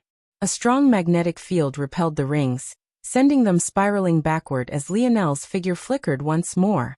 Elodie's internal sight locked onto Lionel, who appeared to his back, but his heart shook in the next instant. Illusion. Elodie had fought too many battles with Eloquin to not sense the change. Surprisingly, though, Lionel's was even better than Eloquin's. Who was this man? Elodie's slightly delayed reaction didn't stop him from reacting in time. The billowing white gold fog around him surged, his thigh bulging as he planted it hard. He could feel the muscles in his legs tearing to shreds beneath the wild force, but just as quickly as they tore, they healed once more. Visit. For a better user experience using the sudden change in momentum, his sword pierced forward, his rings rebounding back from Lionel's repulsion, and enveloping his 9 radiant cores. In one moment, it looked as though Elodie was piercing toward empty space. In the next, a flicker of starlight formed the outline of Lionel's body as the image to Elodie's back vanished into nothingness. Lionel's spear met Elodie's blade even as the former's radiant cores and the latter's ring clashed. Crush them. Elodie's gaze gave off a blinding light. His rings constricted, looking to shatter Lionel's radiant cores back into the benign force they came from. However, the result was far more explosive than he thought they would be. Boom, boom, boom, boom, boom, boom, boom, boom, boom. Elodie felt as though his ears had popped as his eyes were filled with the searing image of blinding white lights. The only thing he could feel was the very familiar and annoying feeling of his sword slipping into a mud wall. But this time, when he tried to pull back, his expression warped. Snap. Even amid all the loud cacophonic booms, as a swordsman, this noise was the most resounding of all. Even before he pulled back all the way, Elodie could feel the emptiness past the handle of his hilt. His sword was broken? In that moment, Elodie was completely disoriented. His hearing was nothing but high-pitched screeches. His gaze was filled with a blinding white light, and his internal sight was continuously being distorted by the wild magnetic fields pulsing and rebounding in the surroundings. The heat seared through his forced skin, and his body felt like it was floating toward death. It was exactly at that moment that he felt the second clear feeling he had since the explosion. A piercing pain as his chest was skewered by the blade of a spear. Elodie coughed, a flood of blood riding down his chin and soaking his throat and chest. He had no idea how any of this had happened, but he vaguely felt that he had been painted into this corner. No, he had stepped into this trap with his arms wide open. Visit. For a better user experience, if Elodie had known better, he would have understood that the law Lionel chose for his S was the formation of an extremely thick and viscous corrosive semi-liquid. The more knowledge Lionel had on the law he chose, the easier it would be for him to use his king's might to project the law. With his ability, It took him a single glance to see through the flaws in craftsmanship Elodie's Tier 9 bronze sword had, and forcing it to collapse in on itself only took a few dips. Of course, understanding this would have done nothing for Elodie if he hadn't also understood that destroying Lionel's radiant cores was among the most foolish things he could have done. Elodie trembled and fell to his knees. The blasts cleared and the spectators were soon able to see the state of the battlefield. However, when they saw their arm-head having fallen, and that the only thing holding him up was the blade running through his chest, they fell into a harsh and cold silence. Seeing the state of Elodie, Lionel didn't feel much of anything. No, that wasn't exactly right. He felt an emptiness wrought by the fact he felt like he had accomplished nothing. A seething rage was still bubbling within his heart, and pulsing through his right hip. His wrist slightly trembled, causing Elodie to cough up another mouthful of blood. What is the meaning of this? Right at that moment, while Lionel's simmering rage was beginning to feel only more and more empty, a booming voice that could disperse the clouds and unsettle the wind fell. Numerous expressions changed as the aura of the current Luxnix family patriarch, Seath, caught all of their attention. To his back, numerous Viola family members followed. Lionel felt like he had locked onto a new target, his blood seething and the crimson in his eyes only growing deeper and more prominent. But it was then that he felt as though someone had pierced a hole through his heart. Everything he was feeling suddenly deflated in an instant. Aina? A resounding crack rang through Lionel's body. The latest _AP_SODIES are on the website. Completely out of his control, he raised his head and roared into the skies, his divine armor shattering into pieces and shooting away from his body. His face was revealed to the world, but all anyone could see were the countless crimson veins pulsing beneath his skin. The barrier to Tier 3 collapsed and Lionel's 7th star began to form. Chapter 1133. A blazing pillar of fire left Lionel's lips. To those of the Luxnix, it really felt as though the world might end at any time. Elodie, who was the closest to Lionel by far, took on a level of damage that could only be described as fatal. An entire layer of skin that faced Lionel burnt off piece by piece, the shocking amount of pain snapping him out of his half-unconscious state. The devastation was difficult to grasp. Even Lionel's duality spear couldn't seem to withstand it at all. Seath's expression changed. He had no idea who Lionel was. Or more accurately, he couldn't identify Lionel by his face alone. But when he saw what was happening, even his own spine tingled. He was already well into the 6th dimension and someone on Lionel's level should have been a matter of the flex of a single finger to deal with.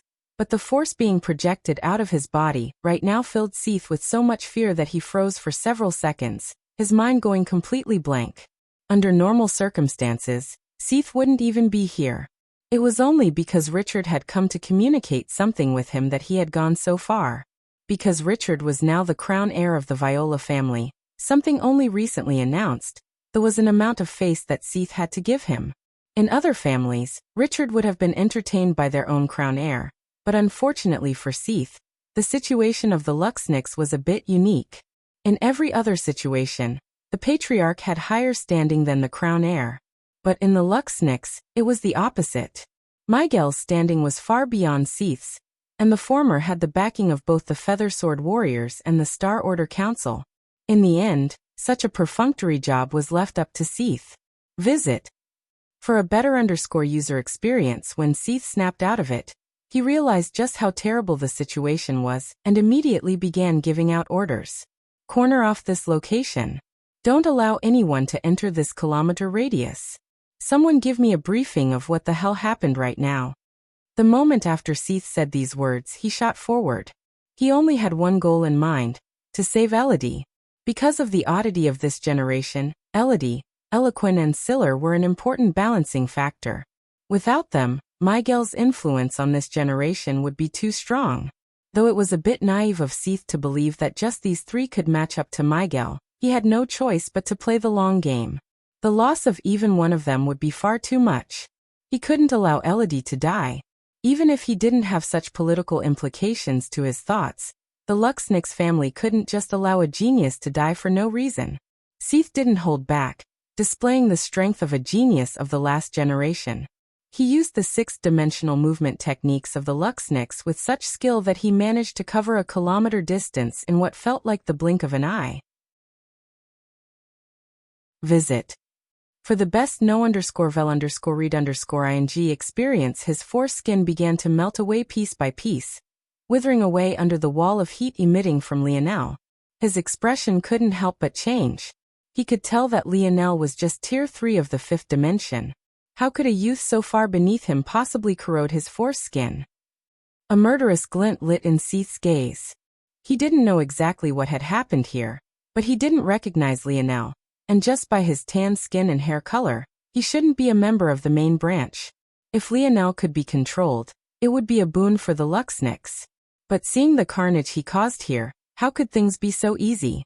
Seath had every intention of killing Lionel where he stood until he felt something lock onto him. The danger was so profound that his steps almost faltered. The danger he felt from Lionel was more innate and instinctual, almost like what a child would feel toward the dark. But it was still easy enough for one with a strong mind like Seath to bury this feeling and eventually get over it. But this danger was completely different. It wasn't an irrational or instinctual fear, it was the kind of fear one felt when they ran into something they knew they couldn't overcome. The kind of fear that had to be learned through years of experience and training. The latest _AP_SODIES are on the website. Cold sweat drenched Seath from head to toe. He had no idea who was protecting Lionel in the shadows, but this experience was all he needed to know to understand just how vast the difference between them was. Seath appeared to Elodie's side. By now, the latter's face had practically entirely melted, his features becoming impossible to distinguish and pick out. If things continued, he really would have no chance or hope at surviving. Without hesitation, Seath pulled him away and charged out in a beam of light, cutting a straight path away from Lionel as fast as he could. The beam of fire emitting from Lionel only grew fiercer, his roar underlying it and trembling the hearts of all those who heard it. The clouds above completely dispersed and the ground shattered. Large amounts of rocks beginning to melt and pool themselves into a larger and larger crater of lava.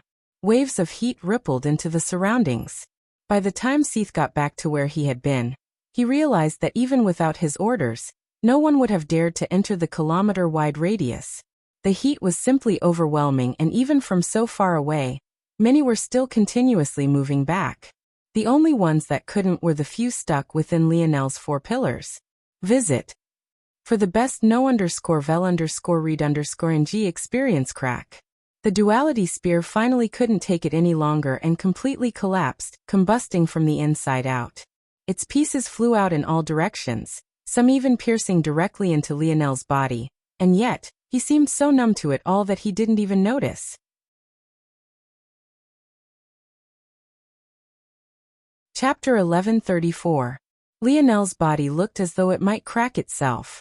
Wild and raging red veins pulsed beneath his skin as his bones seemed to glow as though they were metals rising in temperature. Upon his chest, every beat of his heart was met by a pulse of red gold. It looked as though even his heart itself was overheating, filling up with lines of fire and magma. But there was no more prominent light than the one coming from his right hip. Surging tides of force rippled out again and again, the devastation only growing fiercer. The truth was that Lionel was a bit worried about things happening like this. But he had never expected to enter Tier 3 so quickly. By his previous progress, it should have taken over a year, at the very least. However, Lionel could have never imagined just the kind of impact would have on his progress, especially when combined with the secrets of his innate force node. When Lionel first learned he had an innate force node, he had randomly stumbled onto it. According to his calculations he completed, his body would only be perfectly whole if he completed a 10th node, despite the fact the cap the universe placed on everyone was 9. Being foolish and naive, Lionel went ahead and tried to form a 10th anyway, not having any idea that he would almost get himself killed. If not for the preparations his father had made, and the plentiful nutrients hidden within his body from all of those vomit smoothies he was forced to chug, Lionel would have never made it so far in his journey. Visit. For a better user experience back then, Lionel had been all alone on terrain, and could only ask the dictionary about his innate node. The trouble was that the dictionary had always been extremely specific with its answers. It never answered anything outside the scope of the questions Lionel posed to it, no matter how useful those answers would be. Lionel had asked the dictionary a very simple question. What abilities is Scarlet Star Force known for? And the dictionary had given him a very simple one-word answer. Destruction. Soon after that, Lionel realized that there was someone driving a carriage over his hiding spot, and he was forced to go out and check on what was happening. But even if he hadn't been distracted, he could have never known just what kind of profound truths were hidden within this answer. Lionel had learned a lot about artistic conception, and how they could breathe life into techniques and bolster one's strength. One of the most powerful abilities a person could have, the universal cycles, relied on a comprehension of artistic conception to draw in universal force to supplement your strength. Visit. For a better user experience ultimately, the artistic conception that the universal cycles were embodying was exactly that, the power of cycles and beauty of the dimensional versus karma. One thing would lead to the next and a perpetual cyclical construct could be formed. In the end, these cycles would give birth to universal force, one of the highest forms of force in all of existence, and among one of the most enigmatic. How exactly did all of this relate to Scarlet Star Force? Well, it too represented a high form of energy. In fact, at least in human history, the importance of fire and the symbolism it carried was undeniable. Among all the elements, it wouldn't be an exaggeration to say that fire stood out amongst the rest. Through the lens of the human domain, there was no denying this. When things are put into this sort of perspective, just what sort of weight did the first-ranked fire elemental force hold? Destruction. Ironically, it was the antithesis of what human legends painted it out to be. So many painted it out to be a harbinger of life, a candle of innovation, a breath to a refreshing future. But Scarlet Star Force was anything but this. It was a force that embodied chaos, an elemental power that would burn all things to ash. Visit. For the best no_vel_read_ing experience, the fifth dimension was all about loosening the shackles the mind had on the body.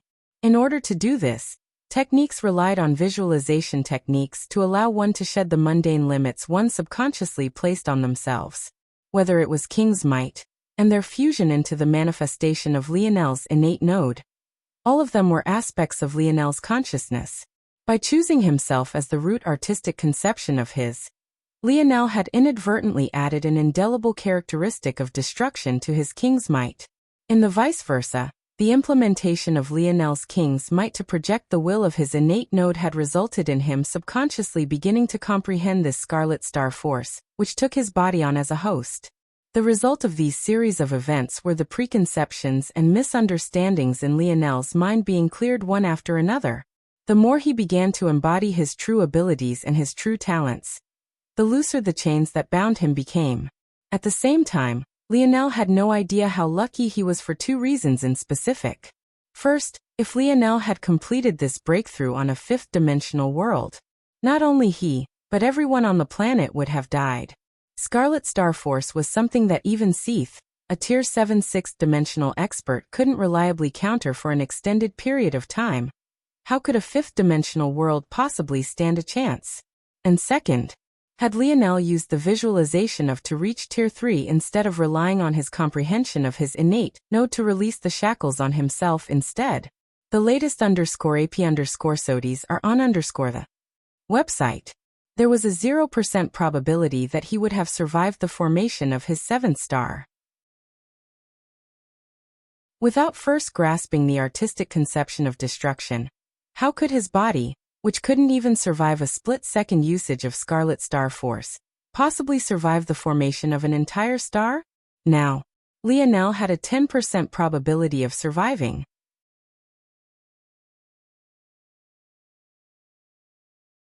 Chapter 1135. That's.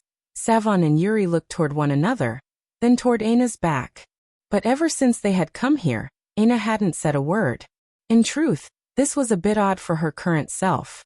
She had become very talkative after losing her personality, mostly because she didn't know the difference between thinking her thoughts and saying them out loud. so she just ended up saying whatever it was that was on her mind. However, it had already been several minutes since they reached this scene, but she hadn't commented on anything. When Savon and Yuri took a peek at her face, they once again found nothing. She stared toward the man roaring into the skies without even the slightest twinkle in her eye. If it were to be described, it was almost like she was sleeping or dreaming with her eyes open. The pair of girls looked toward one another again, but they were at a loss for what to say. They had already gotten used to one form of Aina's slow recovery, but this was completely new territory for them. This could get complicated. The two felt a flicker of complex emotions, their tiny fists tightening. They didn't know how these matters would end, but wasn't this the absolute worst time for Lionel to appear? And even under these circumstances. Richard mumbled something beneath his breath, his expression changing several times. He, of course, recognized Lionel. In fact, unlike the others, he was actually quite used to seeing force wildly fluctuating around him like this. He might have had a harder time if Lionel was in his normal state, ironically enough. The latest _AP_SODIes are on the website. Is something the matter? Seath, who had been tending to Elodie before passing him on to others, frowned when he heard Richard. It would have been one thing if Richard was just reacting to the ridiculous nature of the situation. But Seath was far sharper than a fifth-dimensional boy would be. He could see a hint of recognition in Richard's eye. Do you know this boy? Seath pressed. Richard shook his head internally. He had gotten careless after so many years of vying for the crown heir position. He had been strung up so tight over the last several decades that the moment he got a chance to relax he became too loose. To think he would make such a rudimentary mistake. Yes, I do. Richard replied. He knew that it was a fool's errand to lie to a sixth-dimensional expert, especially when that expert was a Luxnix. Their internal sight was too strong and they were too good at picking up small little details. This was only more so for a patriarch like Seath who was embroiled in political games all day. Might I ask the young crown heir from where? Seath was greatly curious about this. He didn't expect that Richard would be familiar with Lionel. Of course, Richard had expected this much. The moment he made the mistake he knew he would have to tell the entire story. Seath had just done him a great favor by accepting his proposal, so he couldn't just withhold such benign information from him. Visit. For the best know_vel_read_ng experience plus. Richard no longer had to keep the matters related to a secret since he had already secured his position. It was just a bit embarrassing. But then again, considering the state of Elodie, the embarrassment of Richard's loss was actually mitigated greatly. Savon and Yuri couldn't help but perk their ears up. They also found it hard to believe that Lionel would know Richard. The difference between their statuses should have been enormous. He was even a step above the armheads of the Luxnix, and technically on par with Miguel. Though in practice, he was more so on par with the armheads and dwarfed by Miguel. Yes. I met him in the dimensional cleanse trial zone. Seath's pupils constricted. He didn't need any more of an explanation. From Richard's tone and demeanor, it was clear he had lost. But how could a branch family member possibly get their hands on a map to that trial zone? Seath suddenly felt like something was off about all of this. He had even noticed that Lionel had been wielding a high-quality quasi-silver spear before it was destroyed. This didn't even mention the fact he had practically wiped out half of the healing arm, and even defeated Elodie. All of these things made it hard to reconcile these matters. In that moment, the situation suddenly changed. Lionel hacked up a mouthful of blood so crimson that it glowed like rubies. It almost felt as though this blood had come from the spring of his life force itself. But just as quickly as it appeared, it was burnt to ash. Not even a moment later, Lionel's skin could no longer withstand the pressure. His veins burst and his body splintering. Fountains of lava-like blood flowed from him. Under the astonished gazes of those watching, Lionel's blood began to sizzle as it fell into the pools of lava around his feet. But what was shocking was that it wasn't the lava causing the blood to sizzle and evaporate. It was instead Lionel's blood itself causing the lava to release screeching pillars of steam. Visit. For the best know_vel_read_ng experience, the roaring pillar of flames that came from Lionel's mouth hung in the air, his roar finally waning. But it was impossible to tell if this was because he was no longer in pain, or if it was just that his throat couldn't produce noise any longer. Steam billowed out from Lionel's mouth, his teeth glistening a pearly white beneath all the blood and fire. Sparks flew about with his every breath as though the air itself would ignite. Out of Lionel's control, two enormous illusory wings appeared to his back. They radiated a gorgeous white gold, and slowly but surely, they began to take form, just the slightest hint of crimson hidden within its gorgeously sculpted feathers. Lionel's head fell, going from tilted up to the skies to his chin resting on his chest. If not for the slight wheezing and coughing, not to mention the breaths of ash, it would be impossible to tell if he was still alive or not. It was then that his skin began to change once more. Scales of white gold erupted across his naked body. From far away, they seemed to be the scales of a white dragon. But when one looked closer, it was possible to see that each individual scale was actually a small, miniaturized feather, outlined like a white seashell with veins of gold. Lionel had completed the second awakening of the healing branch, and the third of the speed branch at the very same time. Every so often, a piece of his body would burst with blood, only to be quickly covered by these white scales once more. The cycle repeated again and again as though he was breathing. Glistening lava fell from his wings as his feet dangled in the skies. His body, toned to perfection, every outline of muscle and fiber displayed for all to see, didn't seem marred by the broken flesh and dripping blood in the slightest. Visit for the best no_vel_read_ng experience at that moment. He truly looked like a fallen angel.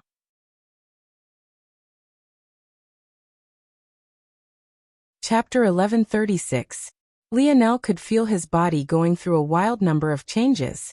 He felt it all now more than he ever had in the past, and he realized just how narrow his scope truly was. It wasn't that the snowy star owl lineage factor was weak, it was just that he never had the ability to bring out its full potential. First, he was lacking in the proper techniques to supplement it, and second, he had simply yet to fully unearth all of its secrets and fully awaken it all. This was when Lionel settled on a conclusion. The reason his metal synergy lineage factor felt so much more powerful was only a matter of relativity. How could a sixth-dimensional lineage factor ever match up to a seventh-dimensional one, especially when they could both be considered to be at the pinnacle of their respective levels?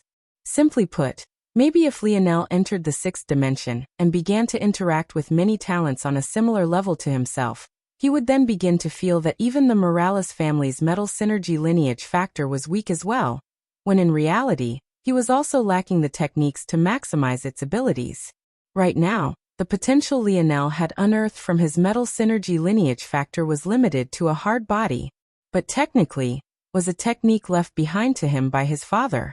Aside from that, there was his divine armor. But once again, that was a technique left behind to him by his father. It was such a simple thing, but Lionel hadn't truly put things into perspective until just now. The latest _AP_SODIES are on the website. The Morales family lineage factor was called metal synergy. It wasn't called metal body lineage factor or divine armor lineage factor. Who knew how many more secrets were hidden within it that Lionel had never even touched upon? These matters put into perspective just how ridiculous Lionel was to think that he needed to improve his snowy star owl lineage factor right now, as though he was already at the end of his rope, let alone being at the end of it. Lionel could just barely be considered to have grasped a piece of the first strands. Even if Lionel succeeded in mutating his snowy star owl lineage factor and built it upon a new force, it was very possible that even if this force was leagues beyond snow force, the overall power of his lineage factor might instead regress. Why?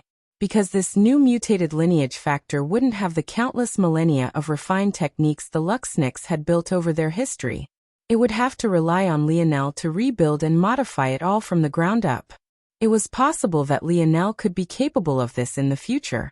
But as things stood now, even with all his split minds, he was still lacking. As more of Lionel's potential was dug out by his evolving snowy star owl lineage factor, Lionel could feel more and more of its strength. Visit for the best no_vel_read_ng experience. The second awakening of the healing branch felt like a perpetual technique. Without allowing these feather-like scales to cover his body, Lionel's base healing factor had skyrocketed by more than tenfold. To put this into perspective, the base form of the mage art Lionel had self-created was only marginally better than Lionel's current base healing factor. Meaning, doing nothing was almost as good as casting, except it would cost Lionel almost no stamina at all. Not to mention the fact it didn't require a cast time. If Lionel activated these feather-like scales and entered this sort of beast-like mode, his healing factor would increase several-fold more. By then it would be a step better than casting the full mage art. As though this wasn't enough, Lionel felt that upon reaching this second awakening, his had evolved as well. In the past, it took several months for one use to recover. This time period varied so much that Lionel couldn't put a sure number on it.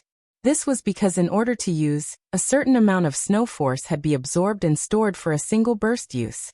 But, as a baseline comparison, while on planet Luxnix, likely the densest region of snow force in this sector, it would take Lionel about 3 months to recover a single use of. Now, in this same environment, Lionel could feel that he only needed a single month to replenish his use of. In fact, Lionel had yet to recover from his last use, but the instant he completed his second awakening, it had been replenished. The latest _AP_SODIES are on the website. Then, there was Lionel stepping into the third awakening of the Snowy Star Owl's speed branch. In truth, Lionel rarely used his speed branch in battle. The reason for this was quite simple. As calculative and scheming as he was, he wouldn't show an enemy his full abilities until he could force them into a corner with it. Speed was one of the largest factors in battle. In fact, Lionel felt that maybe the one thing no amount of calculation could overcome was indomitable speed. In addition, varying your attack speed made you a much more difficult opponent to handle than going full tilt from the very beginning. Lionel's slow, meticulous and trap-setting approach to battle always left his speed branch by the wayside. But it had ironically been the first to reach its third awakening anyway. This was only a matter of fate. It had to be remembered that the Snowy Star Owl was first and foremost known for its speed and wisdom. Healing was considered to be a secondary ability of its. Because the lineage factor was built on the back of snow force affinity, Lionel had a major leg up on the others of the Luxnix. Why was it that his Snowy Star Owl lineage factor was leaps and bounds beyond the others? The latest _AP_SODIES are on the website. The simple answer was that Lionel's light and star affinities were so high that snow force simply awakened to him naturally. In the end, it all linked back to the very same innate node that called his kidney home.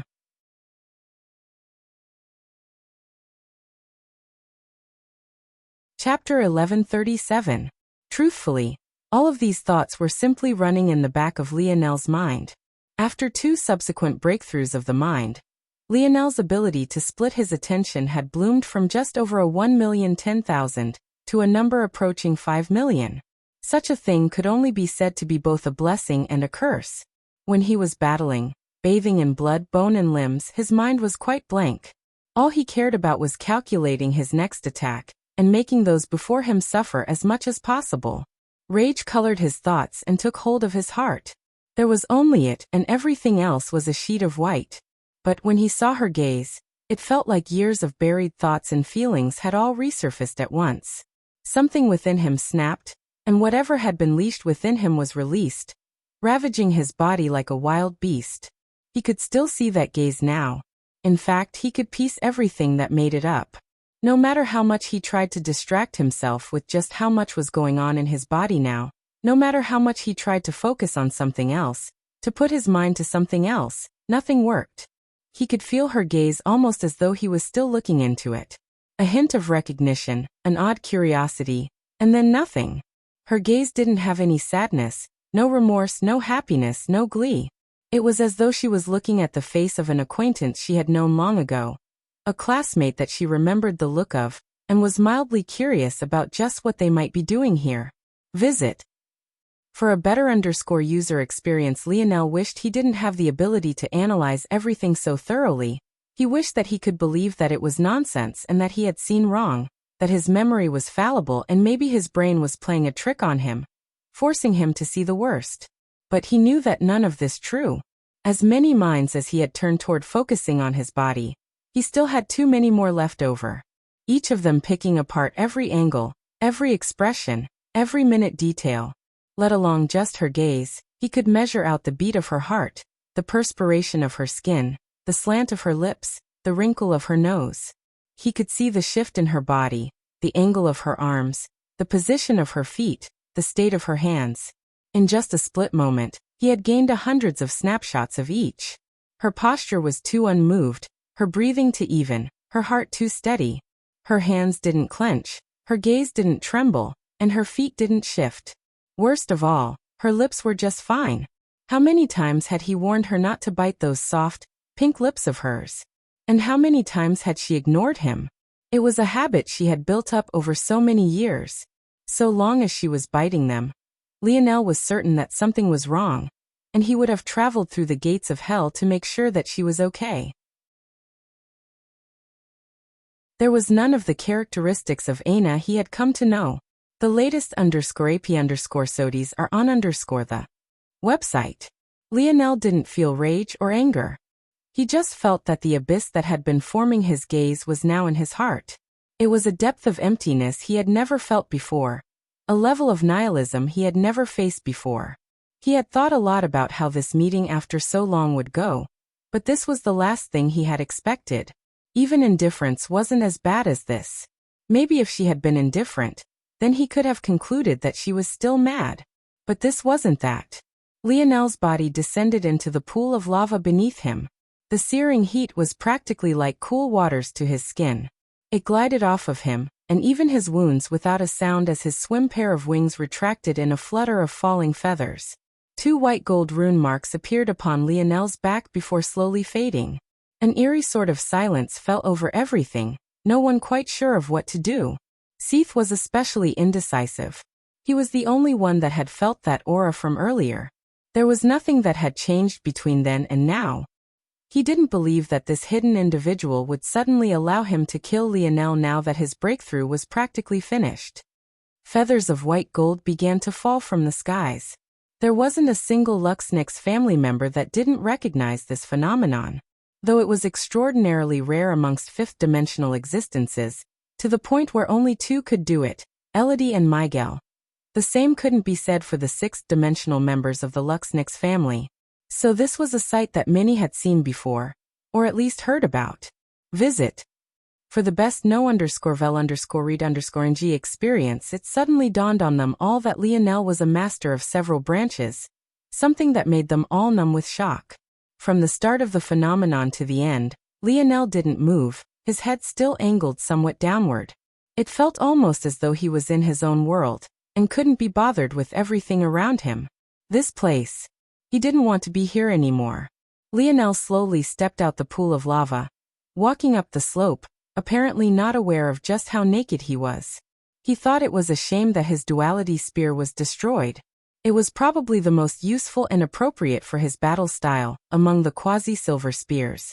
Though the spear domain ring was able to repair spears, this was clearly beyond its limits. There wasn't even a single piece left. Luckily, Lionel's divine armor was a symbiotic part of him. After using, it was already in perfect shape. The sadness and relief of these 2 matters didn't seem to move the needle for Lionel one way or another. Without a care for those around him, he simply walked toward the 4 pillars. Seath frowned. He didn't know what those pillars were, but he knew that if he allowed Lionel to walk into them, he would be gone. But what could he possibly do? Were things really going to end like this? Visit.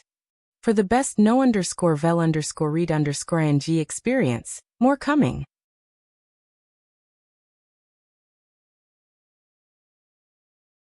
Chapter 1138. Yuri and Savon looked toward one another, their expressions too complex to read.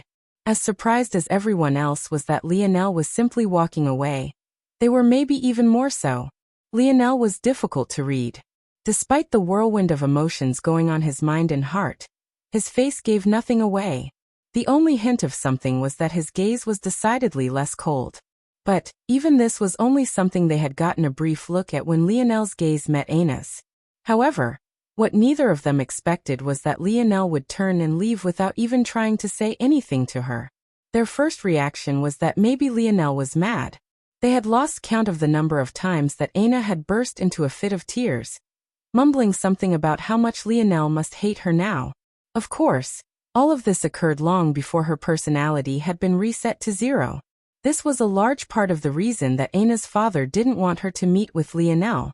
Aina was in a very sensitive time period right now, and meeting someone who might say vile things to her as a form of lashing out would be greatly detrimental to her.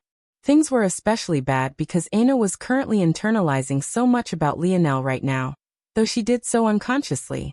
The reason she had chosen the path of absolute logic was only because in her own twisted way of viewing things, this was how she could connect with Lionel. Ironically, though, she didn't seem to take it to its logical conclusion. But this was only because her memories of her last interaction with Lionel held her back. Those memories told her that being with Lionel had caused her a lot of grief. So as unimpressed as she was with Richard, she still let him court her as he pleased. Visit. For the best know_vel_read_ng experience, Aina's priorities, as such, had become logic first. Then came her love of fighting. And finally it became growing strong. Those three things seemed benign, but when combined with someone who wanted to use reason even down to a fault, it could become very complicated very quickly. Surprisingly, though, the harsh words and the fireworks they had expected from Lionel meeting Aina again simply didn't happen.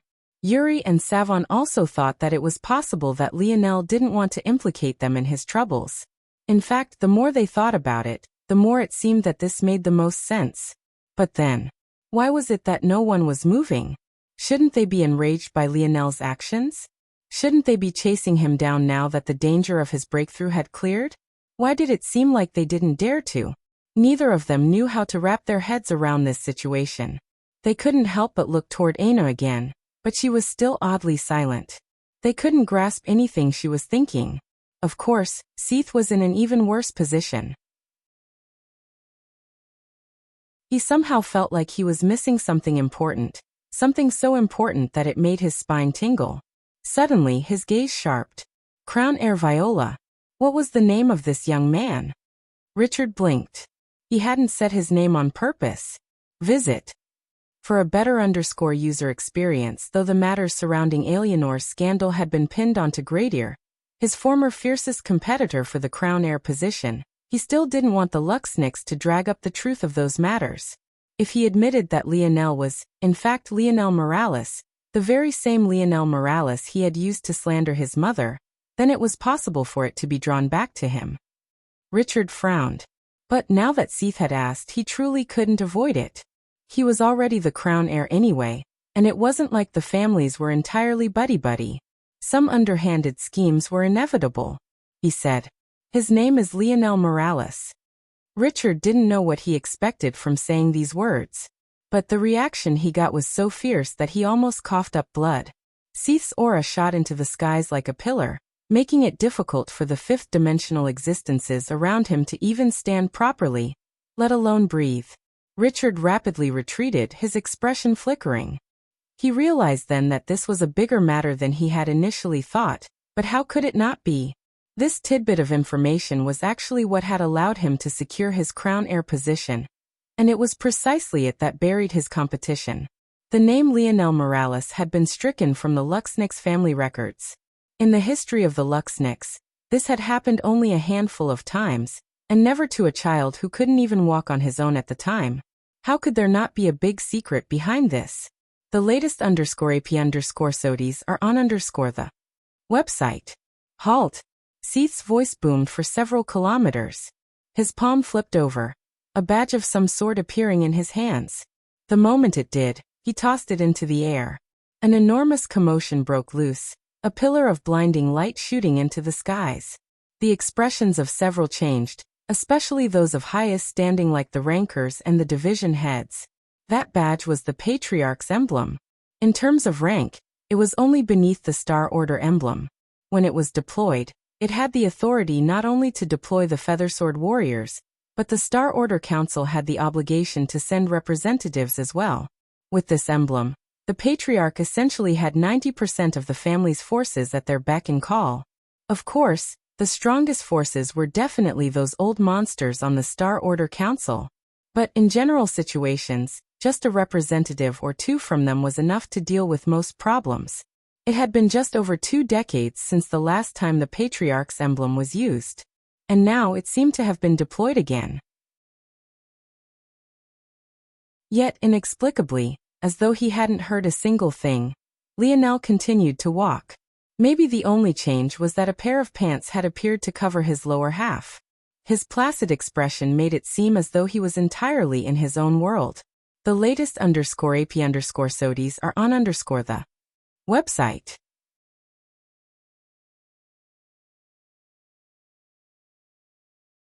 Chapter 1139. Seath wasn't a fool. As things stood now, he and the Patriarch's faction were in a precarious position. Of course, his chair on the Star Order Council was practically set in stone, as was the case for every Patriarch before him. However, he simply wasn't satisfied with this. Of all the Patriarchs in Luxnix's history, Seath would not only be the one with the shortest tenure, but he would also be, by far, the most emasculated. Ever since Miguel began to show his talents, Seath had fallen by the wayside, and this crown heir of their family had become the de facto Patriarch. In fact, many of Seath's roles in the family now were the very same roles he had had as the former crown heir. It was nothing short of humiliating to an extreme. While he was sweating over the daily tasks of the family, Miguel lived a life of leisure. He had all the resources he could ever want, all the access he could ever want, and even had certain clearances that Seath himself couldn't easily access. Seath had worked his whole life for the sake of claiming the Patriarch position, but everything he had dreamed and pined for was put on the back burner for a junior, who didn't seem to care very much for the family to begin with. He couldn't understand why those old bastards couldn't see it. Miguel had no family in the Luxnix. He at most had thin blood ties twice or thrice removed. Among all those who called themselves Luxnix in the main family, he was probably the most detached, and he had clearly made it a point not to form ties that were too close to anyone else. However, the Star Order Council were blinded by his talent. Not only had they chosen Miguel over Lionel, but what Seath cared the most about was the fact they had actually chosen Miguel over him. They practically stripped his position of all the power it was worth. He was nothing more than a figurehead for his own family, a happy face to show to outsiders. The latest _AP_SODIES are on the website. In his youth, he had had dreams of eradicating the Viola and Montex families, claiming the entirety of the sector for the Luxnix. But he had practically been castrated. Everything in the family had entered a state of hibernation, all for the sake of Miguel and his maturation process. Quite frankly, Seath could never hate Lionel as much as he hated Miguel and the Star Order Council. So, why had he released such a signal? Well, wasn't it obvious? He hoped that whoever it was that was protecting Lionel in the shadows could make these bastards suffer. Only in this sort of chaos could he have the chance to rise again and become the Patriarch that he was always meant to be. It seemed that in the years of arrogance the Luxnix had been fostering, they had been brewing animosity within their own borders. And from more than one person, at that. Bang. The moment pillar rose up, it smashed into an invisible dome above. The instant the Patriarch's emblem had activated, so too had the protective force art of the Luxnix estate. Visit. For a better user experience, beautiful and complex hieroglyph-like formations crawled through the skies, shimmering in golds, whites and silvers as the call of a bird resounded.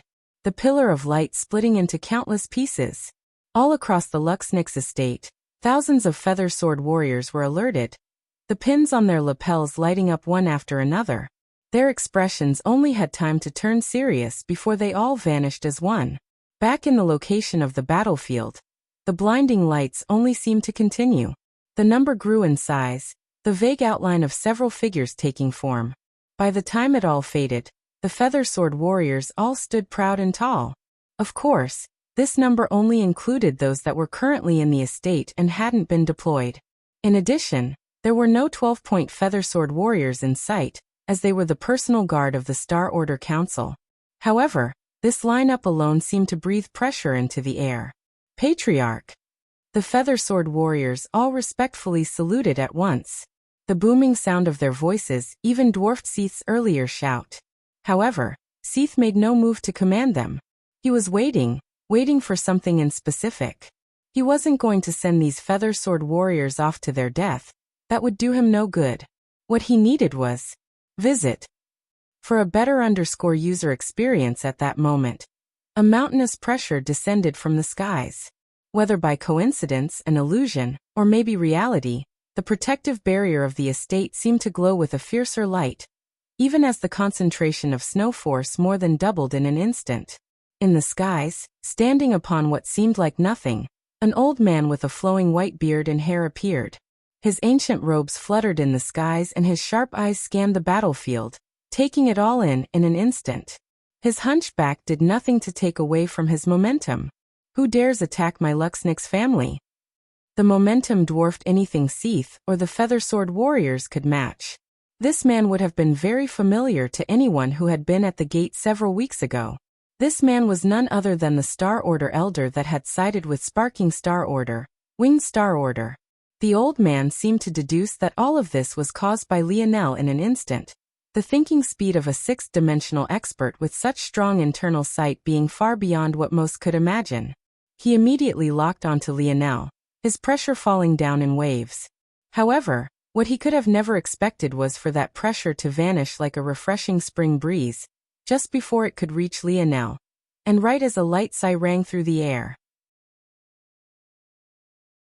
Lionel, who hadn't turned his head back even once since he began to walk forward, even after all the oppressive auras rising to his back, was suddenly forced to stop his steps.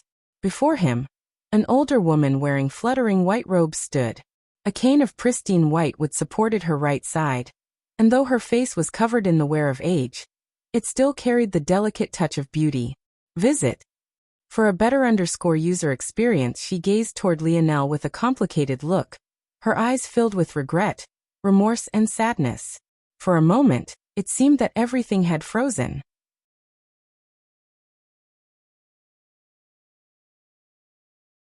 Chapter 1140. Empress Fox's gaze twinkled. This was the first time she was seeing her grandson in over 20 years. It was difficult for her to reconcile her emotions all at once. She couldn't help but cast her internal sight toward Noah as well, but when it came to the guilt she held on her shoulders, it was mostly related to Lionel. While she felt terrible about not being able to be a part of Noah's life the way she should have been, her negligence had almost led to Lionel's death. Her negligence was just one matter. Anyone could make the mistake of trusting the wrong person or people. However, the way she dealt with those matters after finding out ended up alienating the entirety of her family. Her husband wanted nothing to do with her. Her daughter could hardly meet her gaze without resentment leaking through. Her son-in-law couldn't stand to even be on the same planet as her. And the family she had sacrificed so much to protect seemed to show her day after day why they weren't worthy of her giving up much of anything. Empress Fox's hand trembled as it rose to Lionel's cheek. In the air, it seemed so very fragile. Despite the sheer strength of the woman who owned it, it felt as though the slightest gust of wind might cause it to collapse. It was only after her frail hand touched Lionel's face that it managed to gain some stability.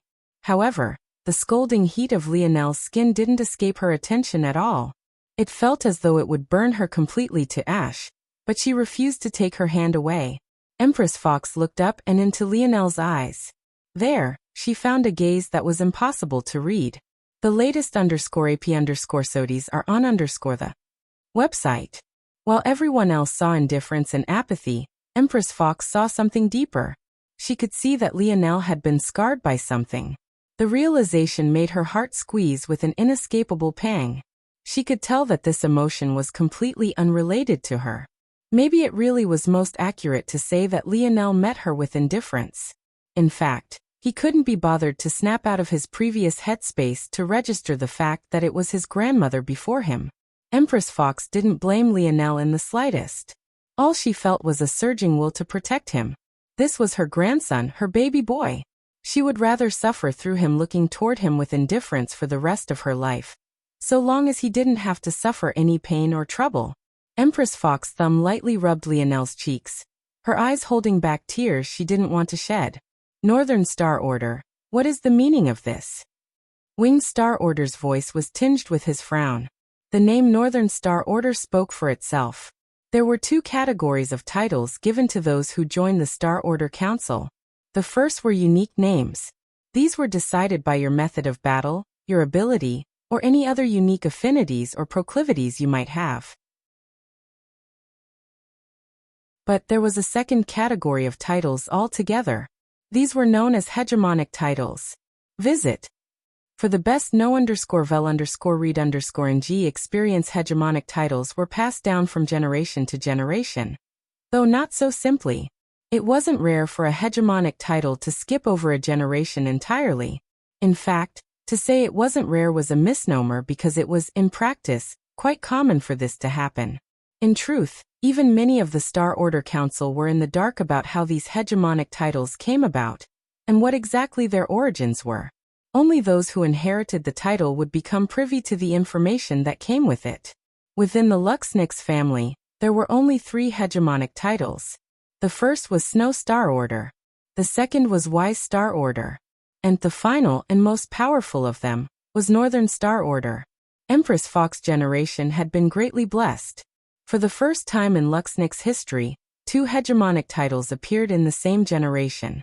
And the most fantastic part of it was that this was all predicted to happen by the most recent Wise Star Order. 1 generation removed from Empress Fox, it was deduced by Wise Star Order that the Luxnix would soon have a great rise in talent. Over the next 3 generations, they would enter a wellspring of prosperity that would allow them to finally step through the final threshold and leave the 6th dimension behind. At first, it was unknown just how true this prediction would be. However, in the very next generation, not only was Empress Fox born, but so was her close friend and the inheritor of the Snow Star Order title. It was unprecedented in the Luxnix family's history. Not only had it been more than 20 generations since the last Northern Star Order appeared, but to think that it would appear alongside a Snow Star Order. The family realized then that the fortune told by the Wise Star Order was true, and they began to prepare. Visit. For a better user experience, the so-called state of hibernation mentioned by Seath wasn't by accident, nor was it solely due to Miguel. For 2 generations now, the Luxnix had experienced an unprecedented boom in talent, and they were overflowing. In truth, it could be said that they already had the strength to crush both the Viola and Montex family. But they still waited for the day the 3rd and final generation would mature. Then they would sweep through the world in one fatal swoop. Unfortunately, over the years they had made many mistakes. Their overconfidence, sometimes warranted, but most times not, was tearing their family apart from the inside out. Too many had forgotten that this Northern Star Order of theirs even existed. Or more accurately, they too easily believed that she would simply fall in line just like she always had. But, right now, Northern Star Order was no longer just that. She was a grandmother who had just sensed her grandson's pain. She no longer seemed to care about anything else. In fact, she completely ignored Winged Star Order.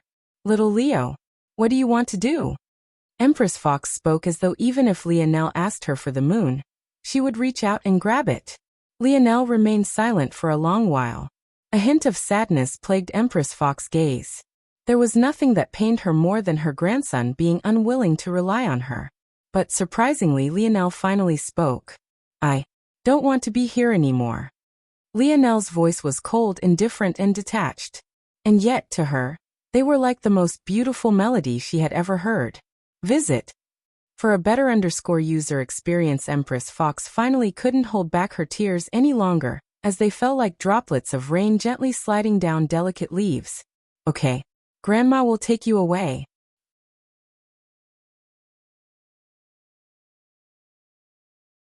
Chapter 1141. The words felt like a tidal wave amidst a calm lake. Seath might have been aware of just who Lionel was, but it wasn't until Empress Fox spoke these words that this information was suddenly known to everyone else. Whether it was the unranked or ranked armed students, the division heads, the Feather Sword warriors, or even Winged Star Order himself, they all felt as though time had frozen in place. Branch family member? Who had said such a thing? If the grandson of the Northern Star Order couldn't be considered to be a member of the main branch, then who could? If Winged Star Order hadn't called out Empress Fox's title, maybe many of them would still be in the dark. But who could dare to call themselves a Luxnix if they weren't aware of the importance of the hegemonic title? Elodie, who had been forced to use his just to keep a hold of his life, suddenly laughed bitterly. He had come to just in time to hear this news, and he wasn't quite sure of how to take it. It wasn't like having a Star Order grandparent was rare. In fact, all three of the Armheads could boast such a thing. Lionel had even already met the Wisdom Armhead's grandmother, Fluttering Star Order. However, having a hegemonic Star Order as a grandparent was a different matter entirely. Those that had been crippled under Lionel's blade deflated. They had spent all their lives hearing about the coming rise of the Luxnix, and the importance of the Northern Star Order to all of this. If she wanted to protect her grandson from something, wouldn't it be too easy? The latest _AP_SODIES are on the website. Lionel's status had gone from beneath them all to countless levels above in the blink of an eye. And the worst part was that he had the talent and strength to speak for himself. Empress Fox smiled through her tears and lowered her hand from Lionel's cheek. Stepping to his side, she wrapped an arm around his and led him forward. The pair walked toward the four pillars as though there wasn't anyone else around them. Yuri and Savon's confusion reached a new height. They had no idea that Lionel had such ties to the Luxnix. If he didn't that mean that what they had done was unnecessary? But wait, did that mean he was keeping it from Aina? Why would he hide such a thing? Of course, they had no idea that Lionel had never kept anything from Aina, let alone the Luxnix. He had already spoken about even the Morales to her. It was just that he could only tell her what he actually knew. And he had no way of knowing how these families viewed or would receive him. In practice, he was correct to be so skeptical. Wasn't how things were going now evidence enough? He had support of his grandmother, but that clearly couldn't be said for the entirety of the Luxnix family. It wouldn't be long until the two girls understood this as well. Winged Star Order stood in the skies, his expression flickering wildly from time to time. The wrinkles on his face played between tight and loose, seemingly not understanding what state they were needed in. He looked down, his expression becoming ugly. He just noticed that there was an entourage of Viola family here, and judging by it all, their standing was not low. How else could they possibly have Seath escorting them? This only matters all the more troublesome. Visit. For the best no_vel_read_ng experience, but how could he just allow them to leave? If it wasn't already obvious enough, Lionel's actions and the amount of blood scent in the air painted the picture clearly. It was too obvious that this boy had animosity for them. Winged Star Order wasn't exactly sure how powerful Lionel was as he hadn't witnessed the battle, but judging by the state of things, it couldn't be poor, right? Winged Star Order grit his teeth, his internal conflict only growing. There was no point in harping on how much others would learn of this matter. The dirty laundry of the Luxnix was already being laid out. The question was, what was the risk assessment on starting this battle? He had no idea how powerful Northern Star Order was. But his spine trembled when he thought of something. There'll be a chance. So long as he's here, he'll definitely be participating in the selection. Miguel will deal with him. He has the largest reason to do so. However, a line still needs to be drawn here. Roja, are you aware of what you are doing? Visit. For the best no_vel_read_ng experience, Empress Fox continued to not answer, gingerly walking forward as though she required Lionel's support to walk at all. Winged Star Order didn't seem surprised by this lack of an answer. The name Lionel Morales was stricken from the family records 20 years ago. Your entire family line will follow suit. Empress Fox's steps paused. A fury lit within her gaze, a bit of her strength imperceptibly leaking outward. She didn't care about herself, but this was a matter of humiliation for her grandson. To bring it up so grandly like this. Her gaze shifted toward Lionel, but he didn't seem to react at all. His mind was elsewhere, and it looked as though he wouldn't react even if the skies collapsed. Realizing this, Rija's heart settled down. There was nothing else of importance here. Since her grandson wanted to leave, she would help him to leave. With slow and steady steps, the two finally entered the world of the four pillars. Withdraw. Winged Star Order commanded coldly. Visit. For the best no_vel_read_ng experience, Seth's expression changed. Not only was his patriarch's emblem being treated like thin air, it hadn't even accomplished a fraction of what he hoped it would.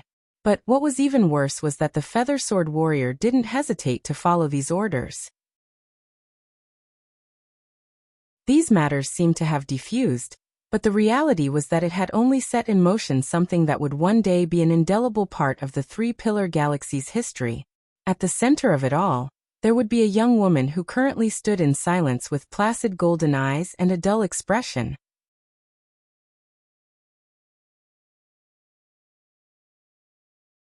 Chapter 1142. Lionel sat in silence, staring out into blank space. His breathing was even, his heartbeat was steady, and there didn't seem to be anything particularly distressing about his current mood. He had returned to the hotel penthouse, but he wasn't alone by any stretch. His grandmother sat across from him with Noah by her side. Her frail hands held onto Noah quite tightly, the two of them exchanging some words. Lionel wasn't really paying attention to what the two were saying, but he could guess. Noah was likely being his usual awkward self, something he faced whenever someone showed him intimacy he wasn't used to, while their grandmother was trying her best to toe the line between forging a relationship while not pressing too hard. Eventually, the topic of their discussion returned to the matters of all those years ago, and Roja couldn't help but sigh. She sent a glance toward Lionel, but his gaze was still aimed out of the tall windows. It was as though his eyes could see to the very ends of planet Luxnix itself. "I take full blame," Roja said lightly. "Ever since my birth, the Luxnix have been focused on what they call the hibernation phase. This was essentially a commitment that we made toward preparing the Luxnix for war. In the generation before mine, Ancestor Wise Star Order made a prediction about the upward trajectory of our family. Though it wouldn't be as exaggerated as hyper-evolution, Ancestor felt that it would only be a step below. Should we grasp this opportunity, maybe even entering such a state wouldn't be impossible. Though I understand why Ancestor made such a prediction and chose to divulge it, oftentimes I wish that he had kept these matters to himself." Even now, Roja couldn't help but respectfully call this existence Ancestor. In the end, unlike Lionel and Noah, she had been born and raised in the Luxnix family estate. There were many ties that she had that were too difficult to sever even after so long. "Why is that, Imperial Grandmother?" Noah couldn't help but ask. The latest _AP_SODIes are on the website. The initial purpose behind the prophecy wasn't in its prediction. It was to warn and stress the importance of patience. By putting a 3-generation number on it, the Luxnix formed a plan based on that assessment. The result was the most peaceful era the three-pillar galaxy has ever faced. It seems like the three families are in harmony now, but the reality is that, for a very long time, there was nothing but endless battle and war. The three-planet formation was, on paper, a safe zone, but in practice, more people died here than anywhere else. The lull in Luxnix activity had a positive effect on the balance between the three families, and they too fell into a lull. This allowed the family to enter a state of peaceful growth. Unfortunately, many of the blades turned internal as a result. When a family grows too powerful, to the point they don't have any outside competitors, that is when they also become the most vulnerable. But it's functionally the same if a family is growing in power and has entered a truce-like state as well. Noah's gaze glowed. One of the things he most admired about his grandfather was the creation of the Slayer Legion. Emperor Fox knew that in the time between the Ascension Empire conquering Earth and the descent of the Metamorphosis, there would be a period of absolute peace. Due to this, it was very likely that the Empire might crumble before the fourth dimension descended. Realizing this problem, Emperor Fox didn't hesitate to sacrifice his strongest blade and turn the Slayer Legion into an enemy the Empire could unite against. Noah had no idea just what level of foresight that would take. Roja shook her head. "In my generation, everything began well. Both the Northern Star Order and the Snow Star Order appeared, and we were even very close. The family was very cautious in that time, and took the words of Ancestor very seriously. In fact, they were so cautious that neither myself nor Snow Star Order were allowed to participate in the Void Palace's selection. Visit. For a better user experience, however, as you might imagine, that didn't last for long. After your father and aunt were born, the family was a bit unsatisfied with my actions. But because of the importance the Northern Star Order held, and the fact I was very important to the ascension mentioned by Ancestor, my actions were forgiven, but unfortunately not forgotten. During my generation, both the Viola and Montex families managed to enter a nominal student. This placed pressure on the Luxniks, and many believed we had chosen to be too low-key. So when your aunt was sent to me by your grandfather and began to display her talents, it was already decided that she would take part in the selection. She was the perfect candidate. Her eye color was different from the usual Luxniks, and made it seem like she was a branch family member.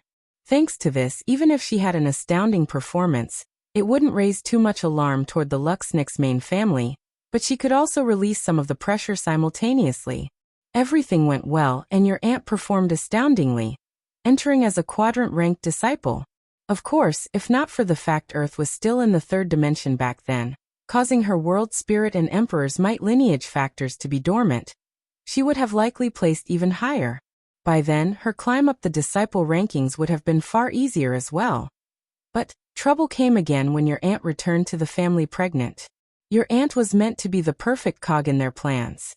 She was just Luxniks enough to be a part of us, but just enough not Luxniks that she could be used as a tool. But your aunt didn't seem to acknowledge the fact that this was her use.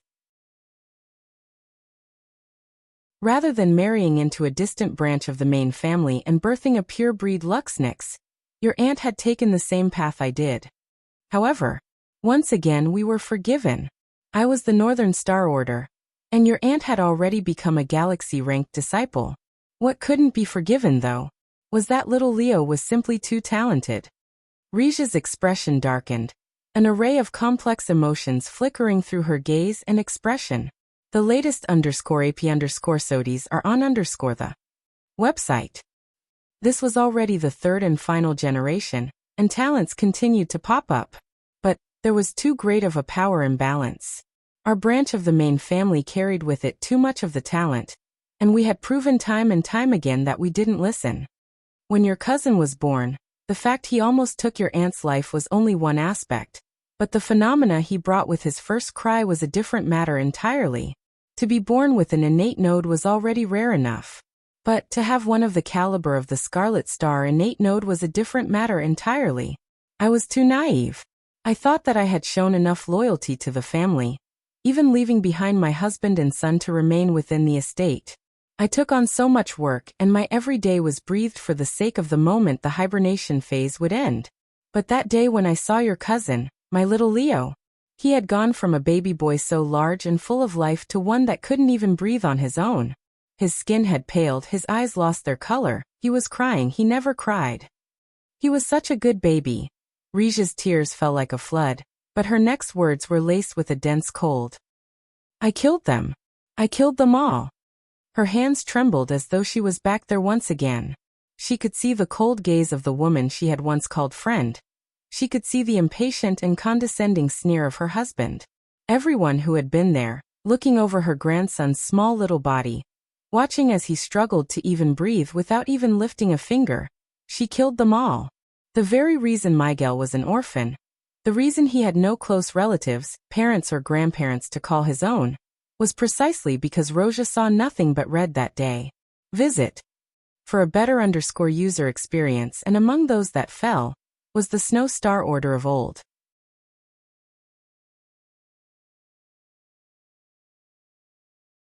Chapter 1143.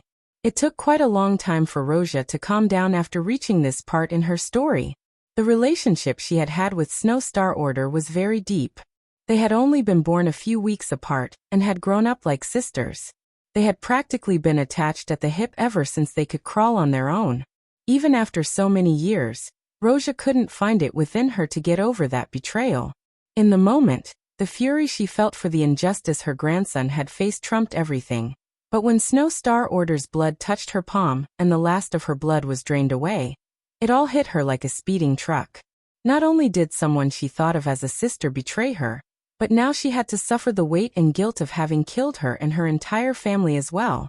One might say that she had no reason to feel guilty, and she had only punished those that deserved to be punished. And maybe such thoughts were correct to have. Anyone who would do such a thing to a child simply didn't deserve to live. Visit. For the best know_vel_read_ng experience. Unfortunately, the human mind wasn't always strictly rational. For some time, Roja only blamed herself. Maybe if she had shown the family more support, maybe if she hadn't been so selfish in her choices, maybe if she had followed the rules of the family more closely, maybe things wouldn't have needed to go so far. Roja understood why Snow Star Order had done what she did. While Roja seemed to always be able to live life the way she pleased, choosing the husband she wanted, allowing her daughter to do the same, raising a family of her own, and even benefiting with talented children and grandchildren as a result, Snow Star Order never got this chance. In fact, in a lot of ways, her life was made harder due to Roja.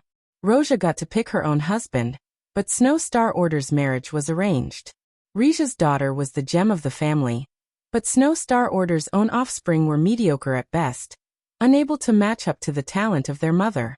Roja's daughter once again got the right to choose her own husband, but Snow Star Order had to watch as her own daughter was forced down the same path as herself.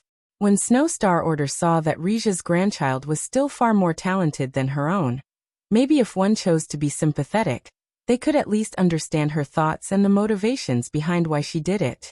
While on the surface the reasoning was to bring more balance to the family and rein in what power Roja's branch seemed to be accumulating, the truth underlying those actions was jealousy. The latest _AP_SODIES are on the website. That day I was barely able to stabilize the situation, but I wasn't sure what else to do. The Scarlet Star innate node is especially volatile and difficult to handle. It was one matter if little Leo was perfectly healthy, but having already barely survived one operation, there was no telling if he'd be able to survive another. At the same time, while I held fury for their branch of the main family, the child that was given little Leo's innate node was innocent and couldn't make decisions of his own. However, at the time it really seemed like the little one would suffer due to the decisions of his seniors. Assimilating another's innate node isn't rare, and there's even quite a large black market for it. However, how well it works is highly dependent on what the node is and how it fits with your affinities. While the little one had the important star and light elemental affinities, he lacked the fire affinity. In addition, even if he did have it, the Scarlet Star innate node is a different beast altogether. Rosia took in a deep breath and sighed. For a while, it seemed that the family would lose both geniuses. Little Leo was very weak and frail after losing innate node, while Miguel was constantly suffering backlash. If not for the preparation Snow Star Order had made, Miguel would have died long ago. Unfortunately, even Snow Star Order had underestimated the Scarlet Star node.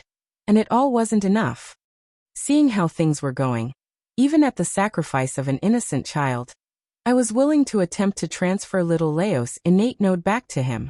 After all, though both children were innocent, I couldn't possibly choose another child over my own grandson, right? Plus, what life did Miguel have ahead of him? His living would only complicate the family's internal strife in the future. Visit. For the best know_vel_read_ng experience, but it was then that little Val returned with your aunt. Back then he was rightfully furious. If not for the guilt I harbored in my heart, it was likely that there would be no Luxnix family remaining. I know that he was right. Snow Star Order wouldn't have done what she did without the consent of the rest of the Star Order Council. And I knew that Snow Star Order's family had ties to many other main family branches due to her and her daughter's arranged marriages. But I still couldn't bring myself to allow it. I will be as honest and upfront with you two as I can. I was weak, and I was always too tied up with former ties. Due to that, I ended up alienating your aunt and your mother, as well as your uncle-in-law and your father. I relied on my relationship with Eleanor to get Velasco to promise not to seek revenge. However, in return, they both resented me for it. Roja's gaze grew a bit misty. Visit. For the best know_vel_read_ng experience, her son-in-law was a man she never saw without a smile on his face. He always had a joke to tell or a prank to pull. She had to admit to herself that due to this, She thought that he would be easy to convince. In fact, she hadn't even known the true strength of her son-in-law until after that talk they had that day. Velasco had fallen into a silence and didn't say a word to her. It was only after Eleanor described Velasco's origins to her did she understand that it wasn't her protecting Velasco from the Luxniks, but it was rather the other way around.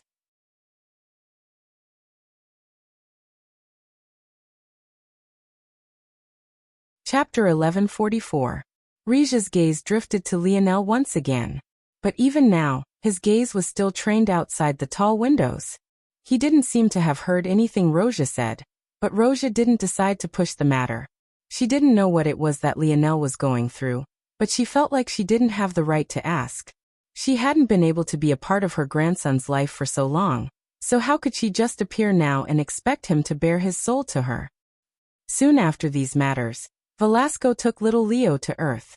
I'm not certain of what his reasoning was entirely, but it was likely that the combination of friendly atmosphere plus low-dimensional world was the best environment for little Leo's recovery. In his weakened state, staying in a sixth-dimensional world was more of a detriment to little Leo than anything else. But as for the specifics of how little Leo was cured, I'm not sure. I can only say that it's good that you've grown up so strong and powerful. A calm silence fell over the penthouse suite. The truth was that Lionel was listening, though not actively. With the way his mind worked, unless he used dream sense, it was impossible for him not to capture every little detail within hundreds of meters of himself. The only question was whether he would acknowledge it now, or later. But after what he experienced today, this benefit seemed more like a curse than anything else. Lionel didn't really know what he was feeling right now. In reality, maybe his grandmother was the only one able to tell that he was feeling much of anything at all. To everyone else, his face was quite indifferent and placid, as though he didn't have any emotions to speak of at all.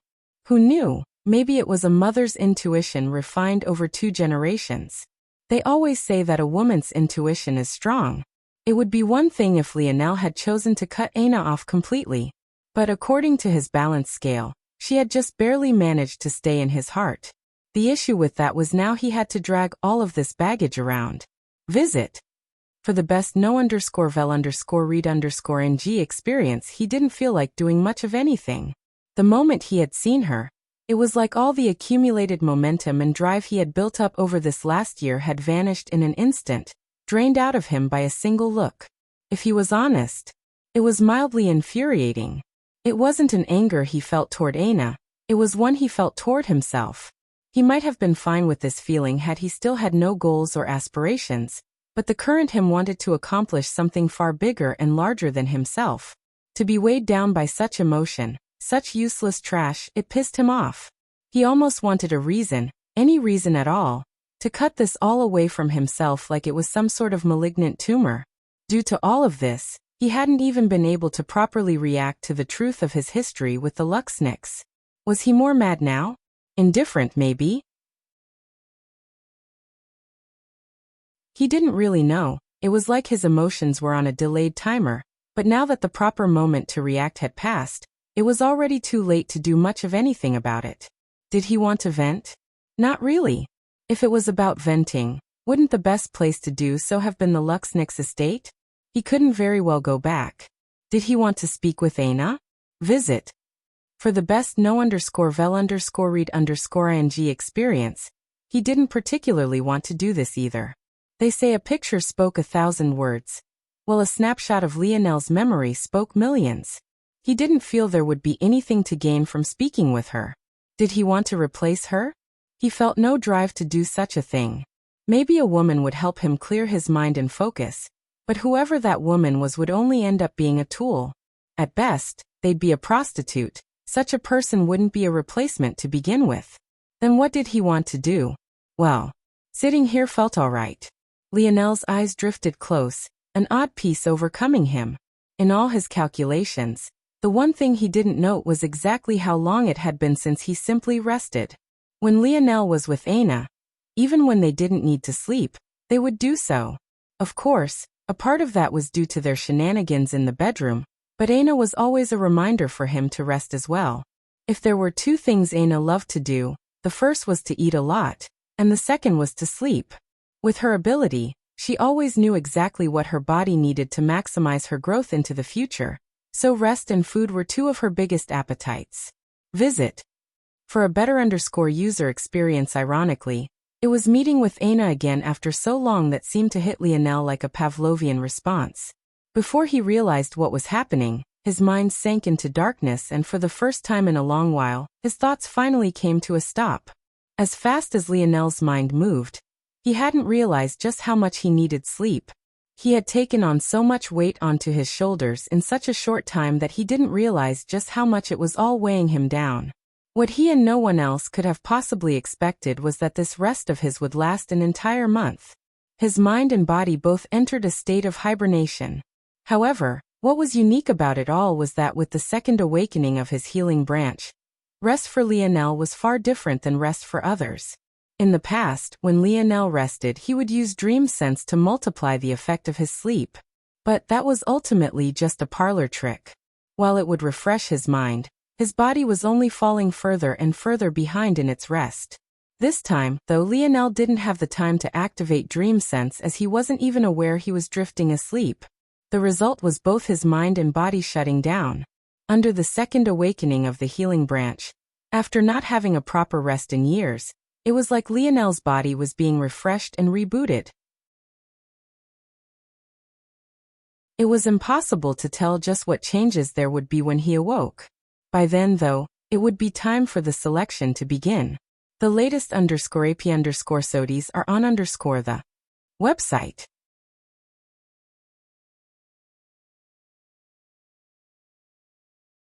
Chapter 1145. Eleanor sat by Lionel's bedside, her expression one of endless doting.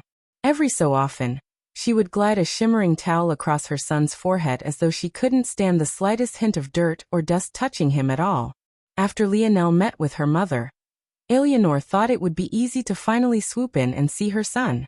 But the result was actually outside of her expectations.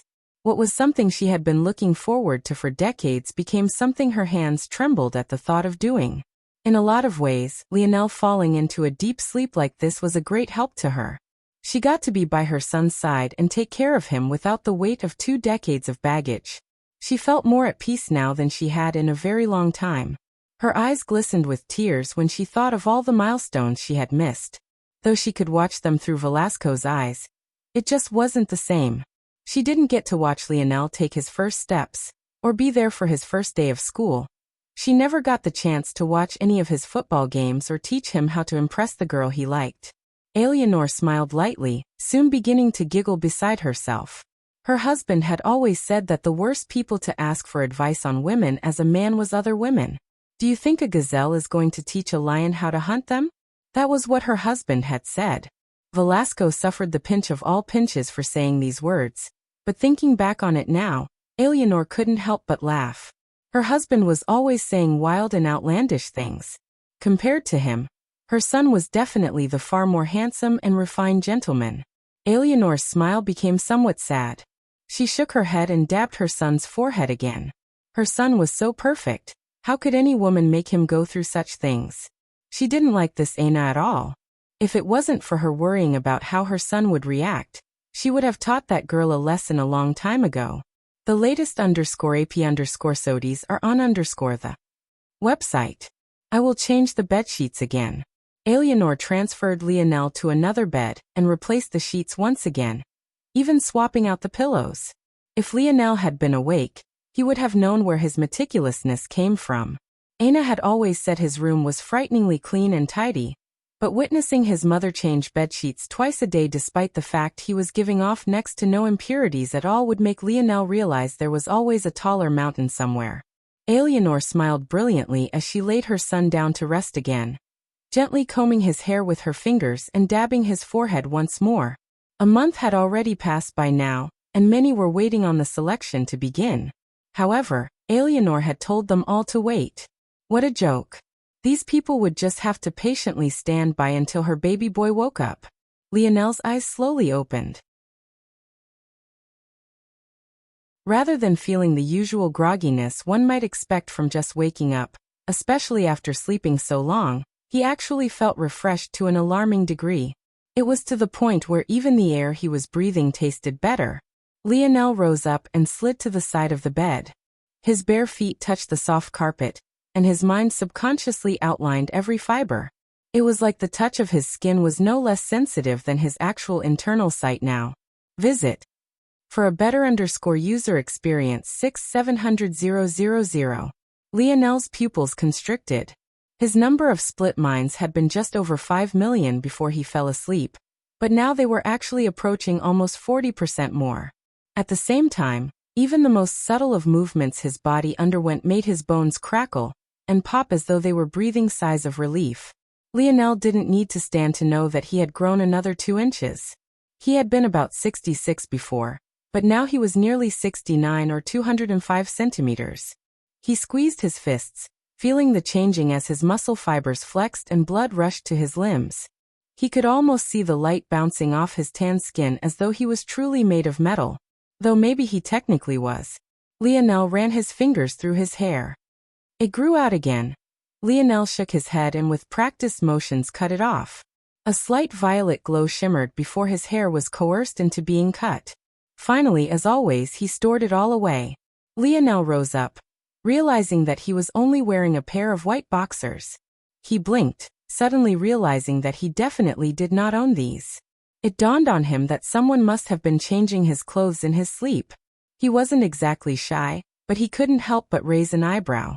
At that moment, Lionel's stomach suddenly growled. Before he could think that he was hungry, Lionel spotted an enormous spread of food in the penthouse's dining room. He most definitely didn't need to be asked twice and immediately dove in. Bang! Visit. For a better user experience cap. The doors of the penthouse slammed open as a rush of people came in. Lionel didn't get to say anything before he was tackled and dog-piled. His poor beast leg flying out of his hands. Raj's rotund figure was the first to collide with him, and Milan followed suit not long after. Before Lionel could react, he found himself being piled by at least 6 200-pound men on the most conservative end, with the likes of Raj and Milan pushing and crossing 300. Lionel coughed. "You guys couldn't pick a better time? I'm starving here." Lionel's muffled voice sounded beneath the pattern. "Shut up, Cap. Let me love you. Gimme a kiss." Lionel found himself fighting for his life beneath a pile of grown men, dodging lips left and right. Visit. For the best no_vel_read_ng experience for the first time in a while, he laughed.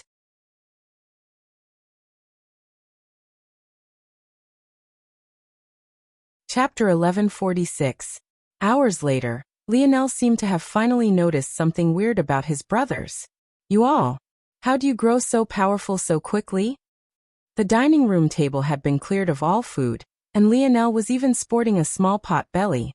His stomach never showed this sort of effect after eating, so it could only be said that he had truly stuffed himself full this time. By the end of it, he finally noticed the changes in his teammates.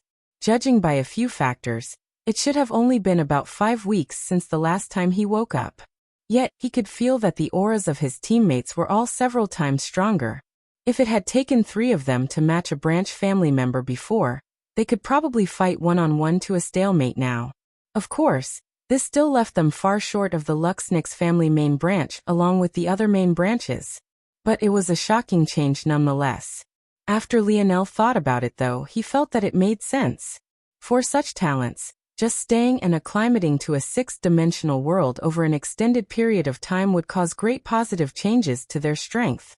The pressure of such a high-level world would squeeze out the latent potential they had within themselves and allow their talents to shine forth. "I didn't consider this before, but this is good." Right. Granny Fox has been helping us out.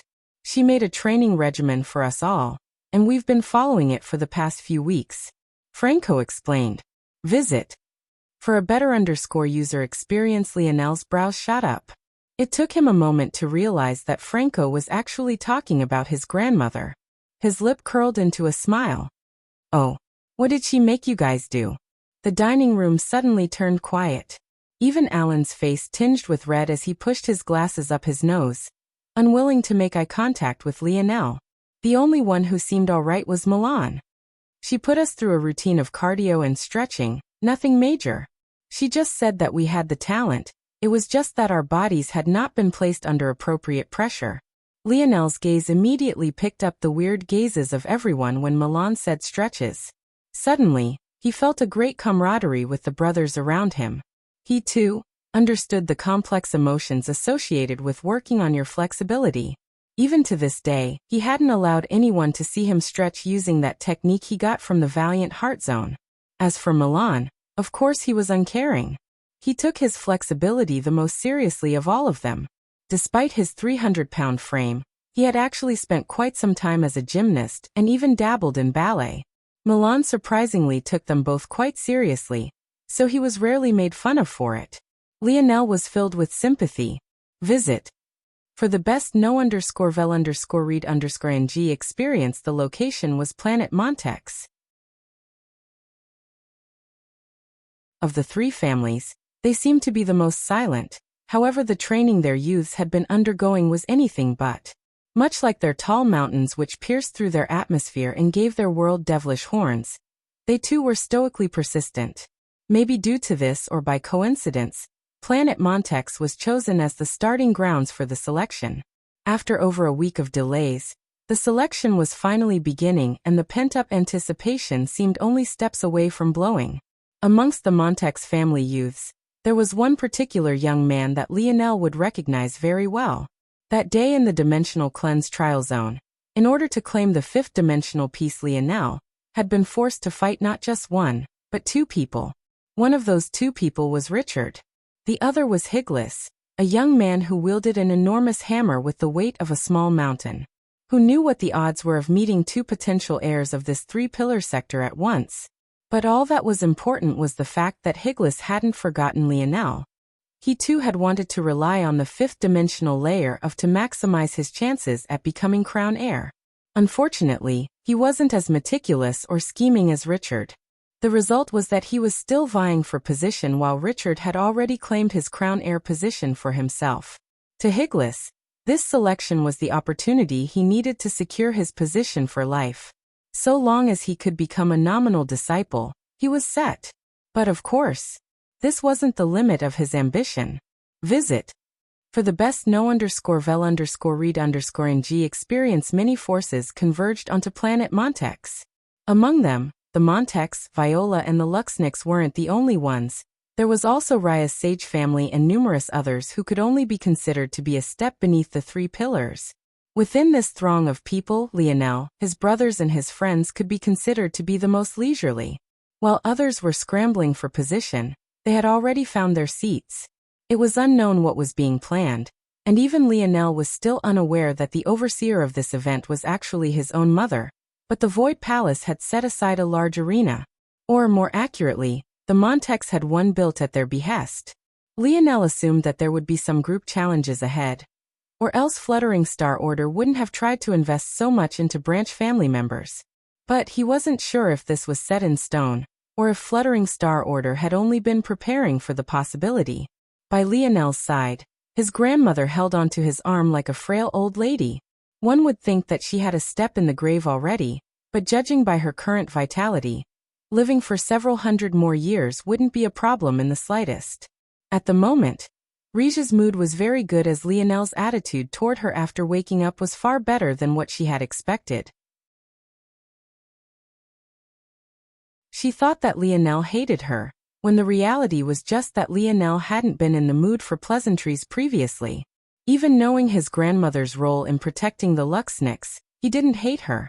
In fact, he quite appreciated her. Wouldn't Lionel be too much of a hypocrite if he hated his grandfather's actions on one end, but was alright with genocide on another just because he had been wronged? If anything, of all his relatives, his grandmother's personality was the most in line with himself. Visit. For a better user experience over the last few days, the grandmother-grandson pair had become a lot closer, and Rija's wrinkles seemed to vanish one after another the longer she spent smiling. She hadn't felt so happy in a very long time. She almost didn't care what the Luxniks did from now on. Like this, the arena which could house millions was slowly filled to the brim.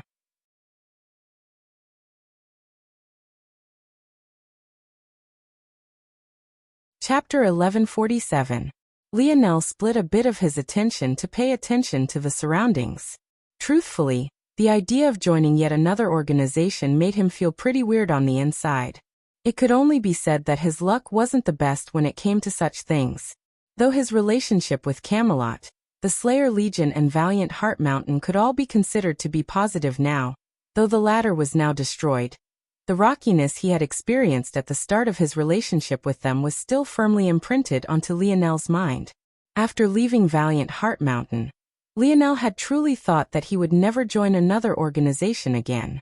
He had plans to simply build up his own faction, until it was time for the Morales family's air wars.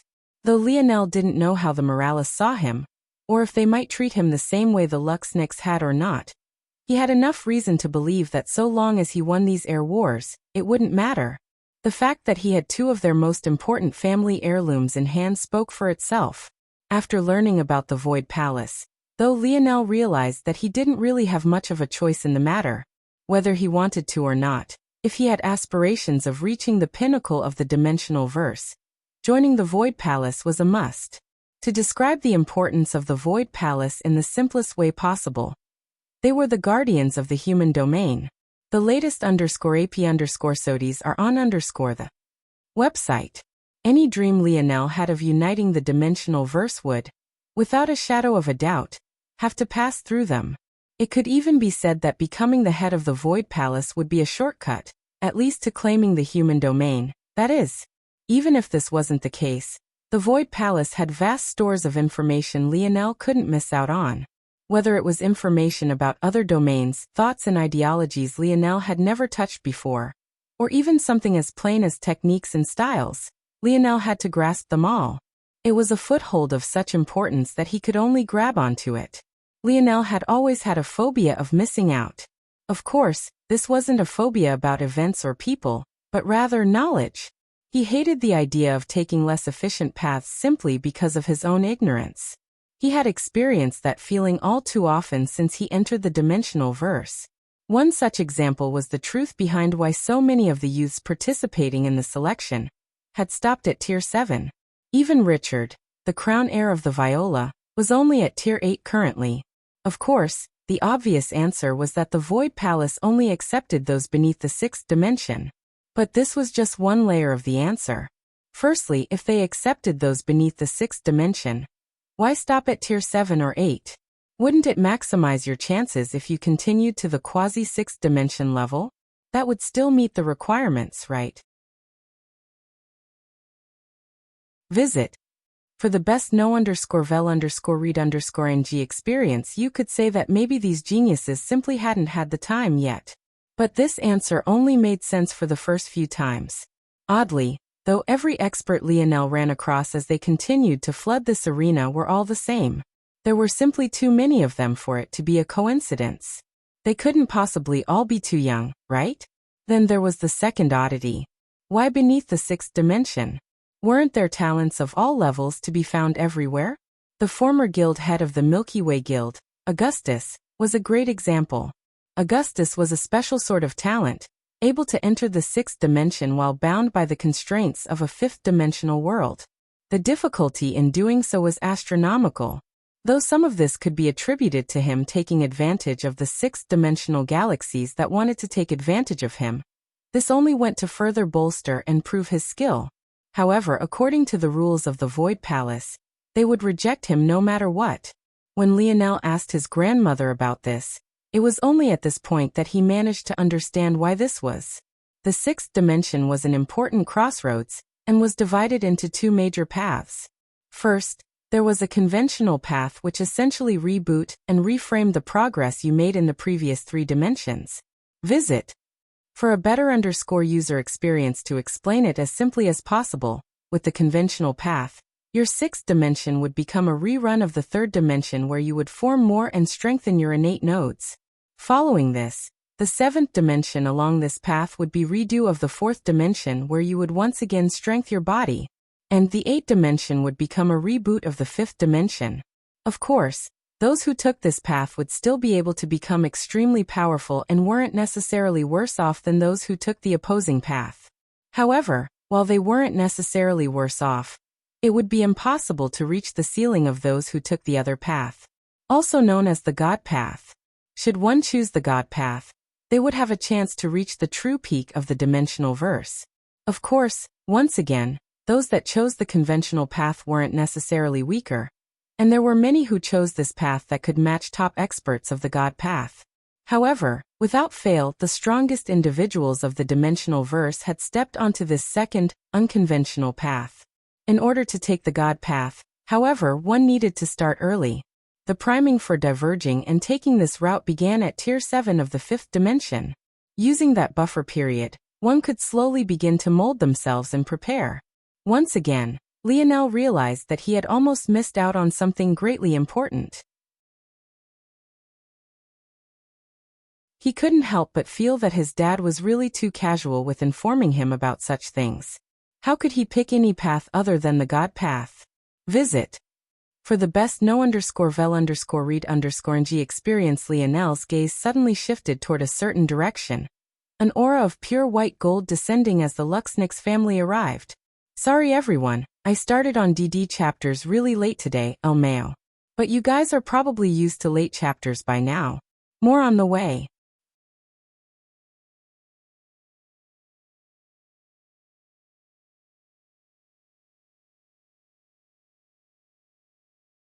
Within the piles of Luxnix core texts and teachings Lionel's mother had left behind to him, the Luxnix family's force art discipline was detailed within it as well.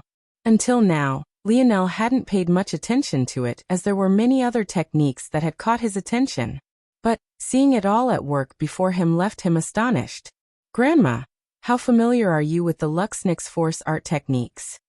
The latest _AP_SOTIs are on the website.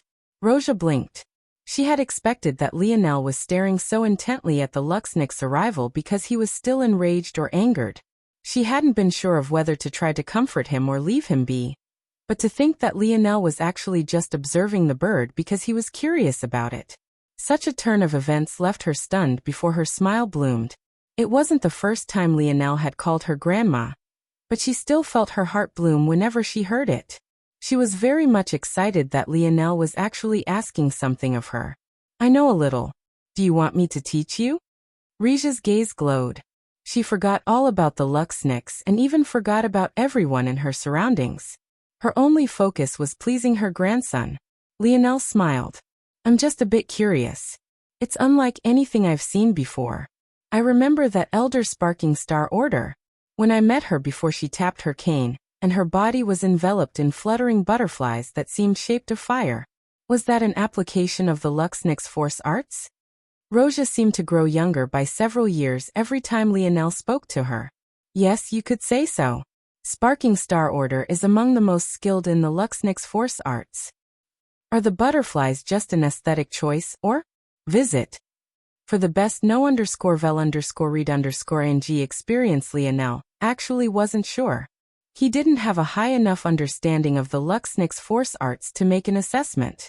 Plus, seeing through the technique of such a high-level 6th-dimensional expert was beyond even his means.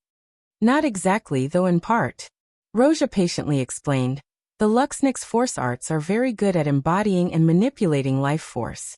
When Sparking Star Order taps her cane and summons her butterflies, she's using a fusion of her ability and her comprehension of force arts to disperse her aura and make her teleportation impossible to track. The flapping of the butterfly's wings are more than just an aesthetic choice, as the frequency they do so at is very important. Even the most skilled of internal sights would find trouble tracking her down. It makes her movement both flexible and unpredictable. Roja divulged a major secret of one of the Luxnix family's Star Order elders without blinking an eye. I see. Flexibility, huh? Lionel fell into thought. Roja nodded. If the strength of the Luxnix force arts was to be described in one word, it's adaptability. What it loses out in strength, it makes up for by melding into the perfect technique for the situation. Take a sensory force art as an example. A more rigid force art language might send a ripple into the surroundings to send back a static image to the user. But with the Luxnix force art language, you might instead form and send out several wolf constructions. their adaptability would be several-fold greater. Visit. For the best know_vel_read_ng experience, Roja patiently taught her grandson what she knew. The two seemingly lost in their own world as the golden phoenix of the Luxnix touched down, dispersing to reveal a shocking reality. The Luxnix was being headed not by their patriarch, and not by a Star Order elder, but rather a single young man of barely over 20 years of age.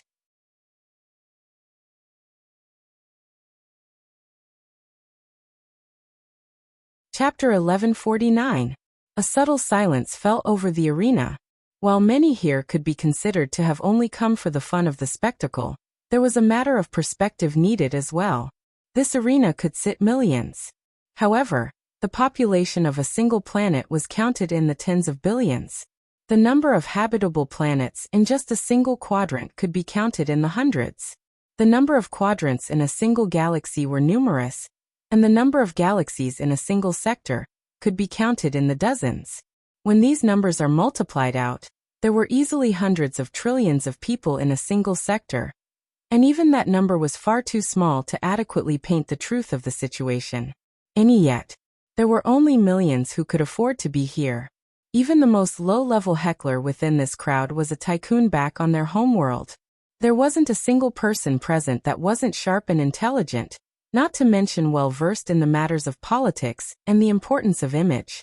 For the Luxnix to make such a grand entrance, all for the sake of allowing a young man to lead them all, it spoke volumes. In fact, it spoke so loud that everyone could only fall into an abject silence. The latest _AP_SODIs are on the website. Lionel, who had been speaking with his grandmother, didn't really react to this. He found the Luxnix force arts far more fascinating than whatever grand entrance they had planned. Plus, he had already heard the story about Miguel. He wasn't very astonished to feel something similar to his own innate node. That said, he sensed something quite curious about his original innate node. But he shook his head and didn't mind it. If he hadn't managed to regrow his innate node back, he might be more infuriated. But after learning what happened, Lionel didn't particularly hate Miguel. In fact, he felt quite bad for Miguel. After all, the actions of his parents caused him to be raised without family. Lionel had seen what a lack of familial love could do to a person. Every time he thought of Aina's deepest insecurities, it was often always related back to this. In addition, he could see how great it was to have great family and friends around him every day.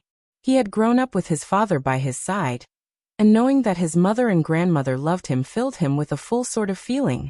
Even knowing that his grandfather had cut contact with his grandmother mostly due to himself, even somewhat changed his opinion of the old man. Though he and his grandfather could never be on the same page, there was an odd complex emotion that Lionel couldn't help but feel knowing that the old man still loved him. But Miguel had never experienced any of this. Visit. For a better user experience, sure, there was plenty of love around him coming from the Luxnix family elders. But didn't they all just see him as a tool to be used? They didn't love him unconditionally like his mother or father could have. They only loved him insofar as his talent could bring their family to the next level. When Lionel finally looked up and his gaze landed on Miguel, what he felt wasn't rage or fury. All he felt was pity. Miguel didn't look around, nor did he react to the crowd's gaze.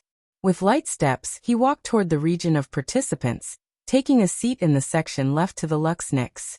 His expression couldn't be said to be indifferent, but he was clearly uncaring. He felt that everything was far beneath his notice.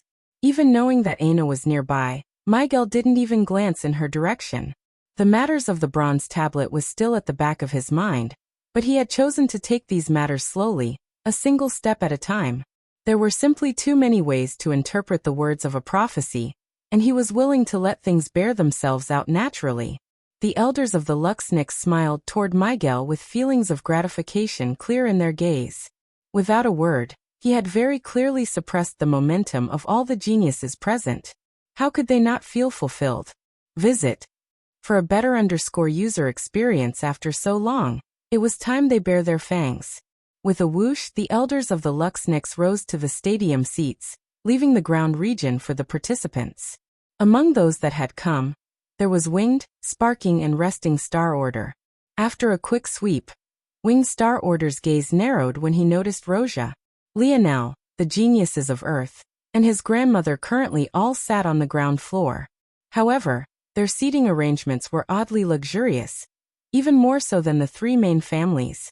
Many had chalked it up to the appearance of Rosia, but the members of the Luxniks found that there was something decidedly odd about all of this. Before Winged Star Order could think about just what was going on and understand why his heart was feeling uncomfortable, Orinik suddenly appeared in the middle of the vast arena. In that moment, a wide sweeping pressure emitted from him. Orinik was usually a calm and scholarly young man. His dark skin was always glistening and perfectly taken care of. His clothing never had even the slightest wrinkled, and his aura was always reserved and as calm as a lake. Visit. For the best know_vel_read_ng experience. After spending so long in the Luxniks family, many of the elders had come to this very same conclusion. But suddenly seeing him flip a switch like this and release a pressure that made even them burst into a cold sweat, they finally realized just how large the difference between them and a young man who was ultimately just a galaxy-ranked disciple was. Orinik might have been amiable and scholarly usually, but right now, he was representing the Void Palace, the protectors of the human domain, and the greatest shield of humanity. This was no longer for himself. This would be a day those present would never forget.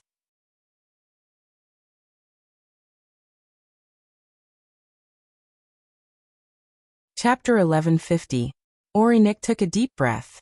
Just this subtle action seemed to agitate the atmosphere itself, a sweeping wind flying about the arena. I will not explain to you all the weight the title of Void Palace Disciple holds, because quite frankly, the majority of you all are not worthy of knowing. Instead, I will only tell you all that if you miss this opportunity, it will be one you regret for a lifetime. Today will be the first of 3 days of trials. Usually we have something of a more elaborate plan, but this time around, we will use the simplest and most crude of methods. What Orinik didn't explain was that this was due to the actions of Lionel's mother. In order to allow the youth of Earth more spots to be selected, it could be said that she abused her power to expand the selection. This wasn't exactly rare, as many overseers would do similar things when they were sent back to their home sectors. Due to this, the Void Palace usually had a policy of sending over those who could be unbiased. Because of these factors, Alienor wasn't meant to return. But due to the interference of Lionel's father and a series of events not many were aware of, the Void Palace ended up making yet another exception. In truth, the Void Palace wasn't too worried about this at all because, visit. For the best know_vel_read_ng experience, there will be no absolute fairness. If you cannot make it through these rounds and rise to the top in just this sector, you would have never stood a chance upon reaching the Void Palace. Don't think me out to be cruel. If anything, we are saving your lives. The selection that takes place here could never match up to even a tenth of the difficulty in the Void Palace's true selection. If you can't prove yourself here, you would never be able to do so there. Orinik's words were strict and allow no room for rebuttal. In any sort of crude tournament format, expecting fairness was impossible. Even in the case that the organizers knew every single little detail about the participants and could organize the perfect tournament brackets, there would still be a few who ended up with a raw deal, let alone the fact that the people of Void Palace had no way of knowing all these secrets. If you could perfectly predict everything, what would be the point in the selection to begin with? You might as well just pick out your favorites and get it over with. Orinik was wizened enough to know the hearts of people and how they could complain about such things. So he laid the cards out on the table immediately. He wouldn't allow the organization of this selection to go awry. With these formalities out of the way, we can begin with the rules. As I mentioned before, the selection will be divided into 3 days with ample rest between these stages. We will provide adequate medical attention during these rest days, but during a tournament day, you can only rely on yourself. The latest _AP_SOTIs are on the website. This means there will be a ban on all extracurricular supplements. The only thing you can rely on is your own force and force replenishment ability. Those found violating this rule will be disqualified immediately. Orinik didn't explain how he would monitor such a thing when there were so many participants, not to mention countless elders with a vested interest in their juniors succeeding, but no one doubted his confident expression. If the Void Palace couldn't accomplish at least this much, they would be far too incompetent. The first day will be a group stage. The second day will be a round robin. The third day will be a special day which has an undecided format as of now. As I've already stated, this is just the beginning. Whether you will truly become the students of the Void Palace will be decided on how you perform when you reach those tall gates. However, there is still something that you can fight for here. There are an unlimited number of nominal disciple positions. Whether you can claim one will depend on your performance. Those eliminated in the first day will have no chance. However, those who can make it into the second day can consider themselves to be on a short list of potential entries. Above the nominal disciple position, there are 3 gold tokens up for grabs. These gold tokens, when exchanged at the Void Palace, allow you a chance to directly challenge to become a galaxy-ranked disciple upon entry. Of course, reaching the location to do so is not so easy, but this is a matter you will learn about in the future. The latest _AP_SODIs are on the website. Finally, there is the Amethyst token. In this selection, there will only be one. However, just like the nominal disciple position and the gold tokens, this Amethyst token also isn't guaranteed to be given out. Orinik allowed his words to drift into the air. He wanted those here to know that there was no guarantee that any of them would be selected. There was a very real possibility that even after all 3 days, not a single token would be given out and not a single disciple would be chosen. The Amethyst token is a special token reserved for a special level of talent. Across the human domain, in a given selection cycle, no more than 2 or 3 has ever been given out at the same time. In fact, in most years, not a single Amethyst token would be awarded. The Amethyst token represents the undefeated. To earn this token, not only must you display dominance, you cannot lose. This token represents the number 1 genius of a sector, an undisputed ruler amongst their peers. Having this Amethyst token, much like having the gold token, allows you to challenge for a higher disciple rank. But while the gold token caps you at the galaxy rank, the Amethyst token has no such cap. Whatever you accomplish will be solely up to you. The gazes of the youths all glowed with a fiery light. Just how many of them wanted to claim such a glory, to be undefeated and become the undisputed head of their generation? Visit. For a better user experience, fire burned in their chests and a blaze lit in their eyes. This glory, they would give their everything to strive for it. More coming, smiley face.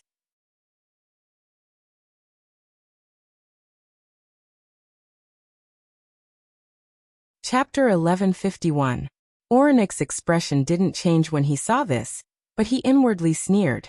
Orinik wasn't the kind of person to actively condescend. Or, it was more accurate to say that most who went to the Void Palace had had their arrogance beat out of them long ago. The focus of the Void Palace was presenting a single shield to the outside world. There was no individuality, no room for self-esteem and pride. There was only the task at hand and your role in said task. Despite its name and despite the prestige that came with being a part of them, the Void Palace was essentially the military. Nothing more, nothing less. To see all of these people being so excited already filled Orinik with one layer of disgust, as he too had once been one of them. But, seeing them actually pine over a reward as exclusive as the Amethyst token was enough for him to want to vomit. Did they have any idea what kind of monsters had the right to grasp such a token? Even if you really did defeat everyone in your sector, if your competition was too weak, the Overseer would never grant you such a badge. What good was it in being the best out of a group of trash? This was a 6th-dimensional sector, and they actually thought they were worthy of such a thing? Was this a joke? Despite his feelings, Orinik remained silent. His force surged and he waved a hand. At that moment, an enormous billboard formed of motes of light appeared in the skies. It was entirely blank, but what was fascinating about it was that no matter what angle you looked at it from, it would feel as though it was matching your gaze dead on. The latest _AP_SODIs are on the website. Lionel's eyes lit up when he saw it. It was yet another fantastic application of force arts, and it left him fascinated once again. These days, he seemed to be finding crafting and the underlying force art mechanisms of it more and more amazing. Those who will be participating, send out a strand of your force toward this construct. If you cannot do at least this much. Orinik didn't bother to finish his words this time. He had used this line of reasoning numerous times already. He was sure that those present understood that he wouldn't be here to listen to their complaints and nonsense. Lionel's brow raised. Controlling force outside of yourself, or at least projecting your internal force outward, could quickly become very difficult. The billboard might have seemed close, but in order for it to be so large, and yet appear in everyone's vision so clearly, it had to be at least a few hundred meters in the air. Lionel could have never imagined projecting his force out so far before he grasped level 2 spear force. At least that was the case if he wasn't using his bow. Of course, since then, he had become far more skilled. In addition, after learning many of the Luxnix family's techniques, he had grasped many force manipulation techniques that would make this not too hard to accomplish. But this simple test made Lionel realize just how large the gap was. At that moment, an arrow shot into the skies. It streaked upward with a blazing speed before it pierced through the billboard above. Visit for a better user experience while the arrow continued to fly higher before eventually rushing down below and crashing into the protective force arts that safeguarded the observers. The force that had coated it was completely stripped away. The billboard began to flicker, and a long string of numbers appeared. 000, 0001. There was no name assigned to the number, but this didn't seem to matter. To the Void Palace, your name was meaningless until you became one of them. All the billboard checked for was your dimension, and then tied you to a number. Haha, number 1 it is. A youth with a boisterous laughter held up his bow proudly. He didn't seem to be from one of the 3 main families. In fact, he was from a family just beneath the main 3 and, on the surface, at the same level as Raya's Sage family. His actions seemed to result in a cascade of events, numerous streams of attacks rushing toward the billboard as many hurried to get their spots. One number after another began to appear in the sky, each with their own unique force signatures. It seemed impossible for one person to impersonate another, even when they used the same exact force. Orinik's internal sneer only grew fiercer. He could sense many 6th-dimensional experts trying to squeeze themselves in. Though they masked it by using 5th-dimensional force, how could the Void Palace be so easily fooled? By now, dozens had tried, but each time the billboard treated them like they were thin air. Visit for a better user experience, however. Ganner didn't have such patience. At that moment, a sweeping pressure suffocated the arena. Ganner, who had been lazily reclining on a throne-like chair on the ground floor of the arena, suddenly allowed his eyes to snap open. His palm reached out in a certain direction, and the shrill scream of a middle-aged man pierced through the ambience of the arena. Before this middle-aged man could react or even fight back, they found their neck firmly grasped by Ganner's hand. And no, I'm sorry. The middle-aged man could barely squeeze out those words, but the moment they did, Ganner clamped down. Many of those spectating had never seen something so horrible. A gushing rush of blood shot up from the middle-aged man's neck, his eyes popping out and his face doubling in size before his head imploded. Blood and gore sprung out in every which direction, but not a single piece seemed to land on Ganner at all. The latest _AP_SODIES are on the website. The Galaxy-ranked disciple tossed the corpse to the side and sat back down, yawning and closing his eyes. Orinik shook his head and sighed. If you want to keep your lives, I'd advise you stop trying.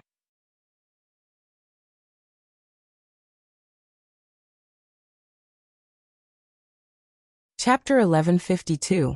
Lionel's gaze narrowed, but he didn't say much. In truth, he thought it was a bit unfair.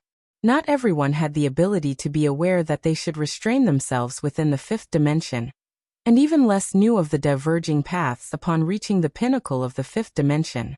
The difference being laid out before them now wasn't one of greed or overestimation. It was just one of class differences. These people simply weren't lucky enough. This was the first time the selection had been so open, and many of those who had tried just now were geniuses in their own right who never got a chance at a quota. Now that things had suddenly been open when they thought their turn would never come, Lionel could understand how they felt. If he wasn't born to such parents, at the perfect time, would he have this chance laid out before him?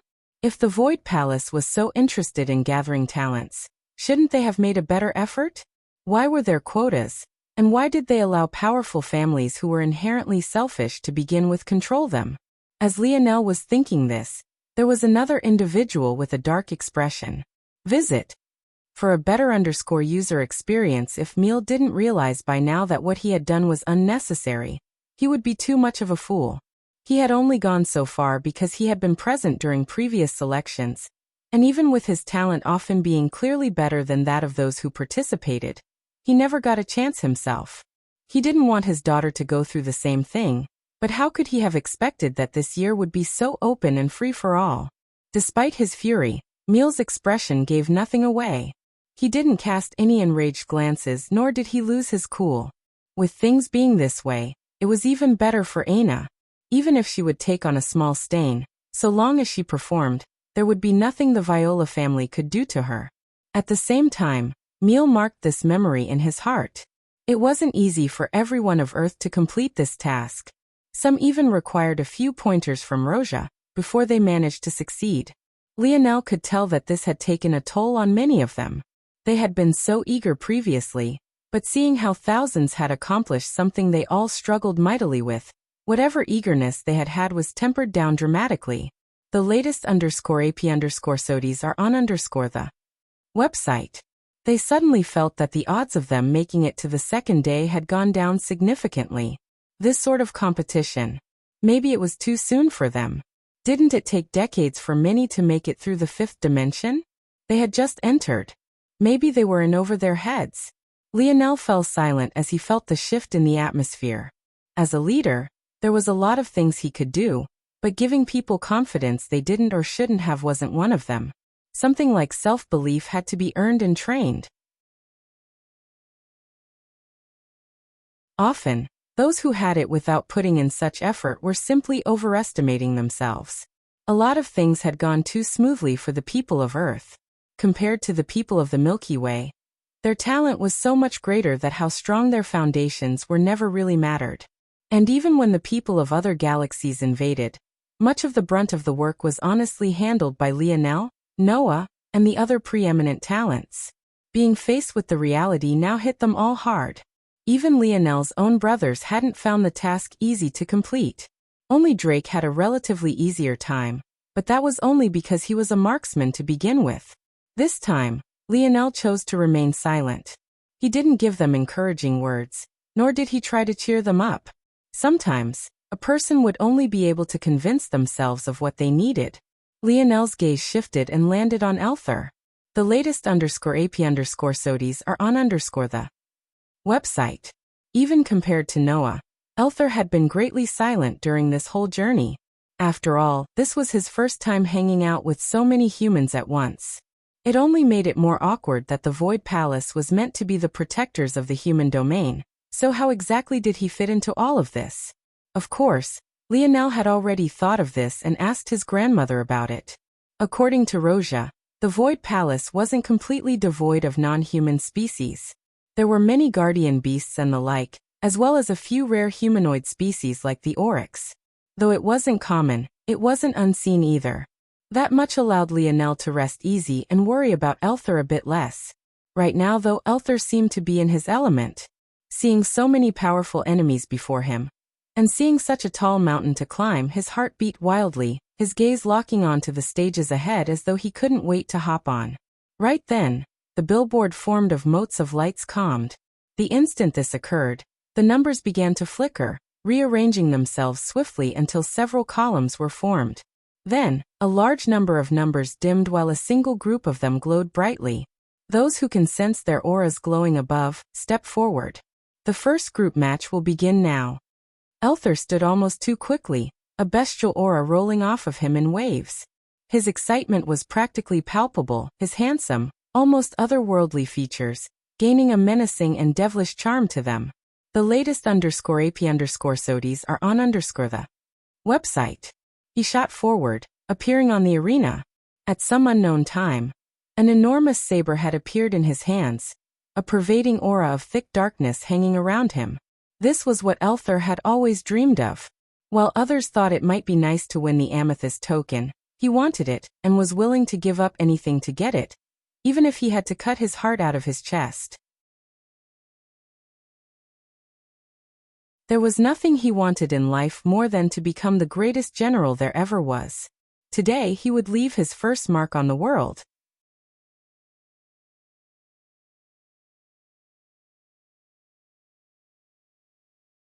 Chapter 1153. The appearance of Elthur and his bloodthirsty aura seemed to cause something in the surroundings to shift. Even with how human Elthur's face seemed, his tall and branching white horns stood out like a sore thumb. However, he didn't seem to care about it all in the slightest. Within the Oryx, there were two things a man could take pride in. The first was their smell. Out of consideration for the humans around him, Elthur had always restrained his own, and even masked it quite well. However, this second pride was one thing he had absolutely no intention of hiding. The mark of an Oryx male, the pride of a prince of the Oryx kingdom, his horns. The stage slowly filled with participants. After the initial shock of Elthur's appearance and his momentum, many calmed. Right now, Elthur was only at Tier 1 of the 5th dimension, even a step or two behind a few of Earth's geniuses, let alone those that were here. Even the weakest of the participants were Tier 4 and 5. Elthur quickly fell to the bottom of his bracket. The greatest shame was that there was no one else of Earth chosen with him. Though the odds were low considering the sheer number of participants, it was now certain that Elthur would be on his own. Hey, what exactly are you? Did your mom fuck a deer or something? A familiar young man stood forward, curiously observing Elthur from top to bottom.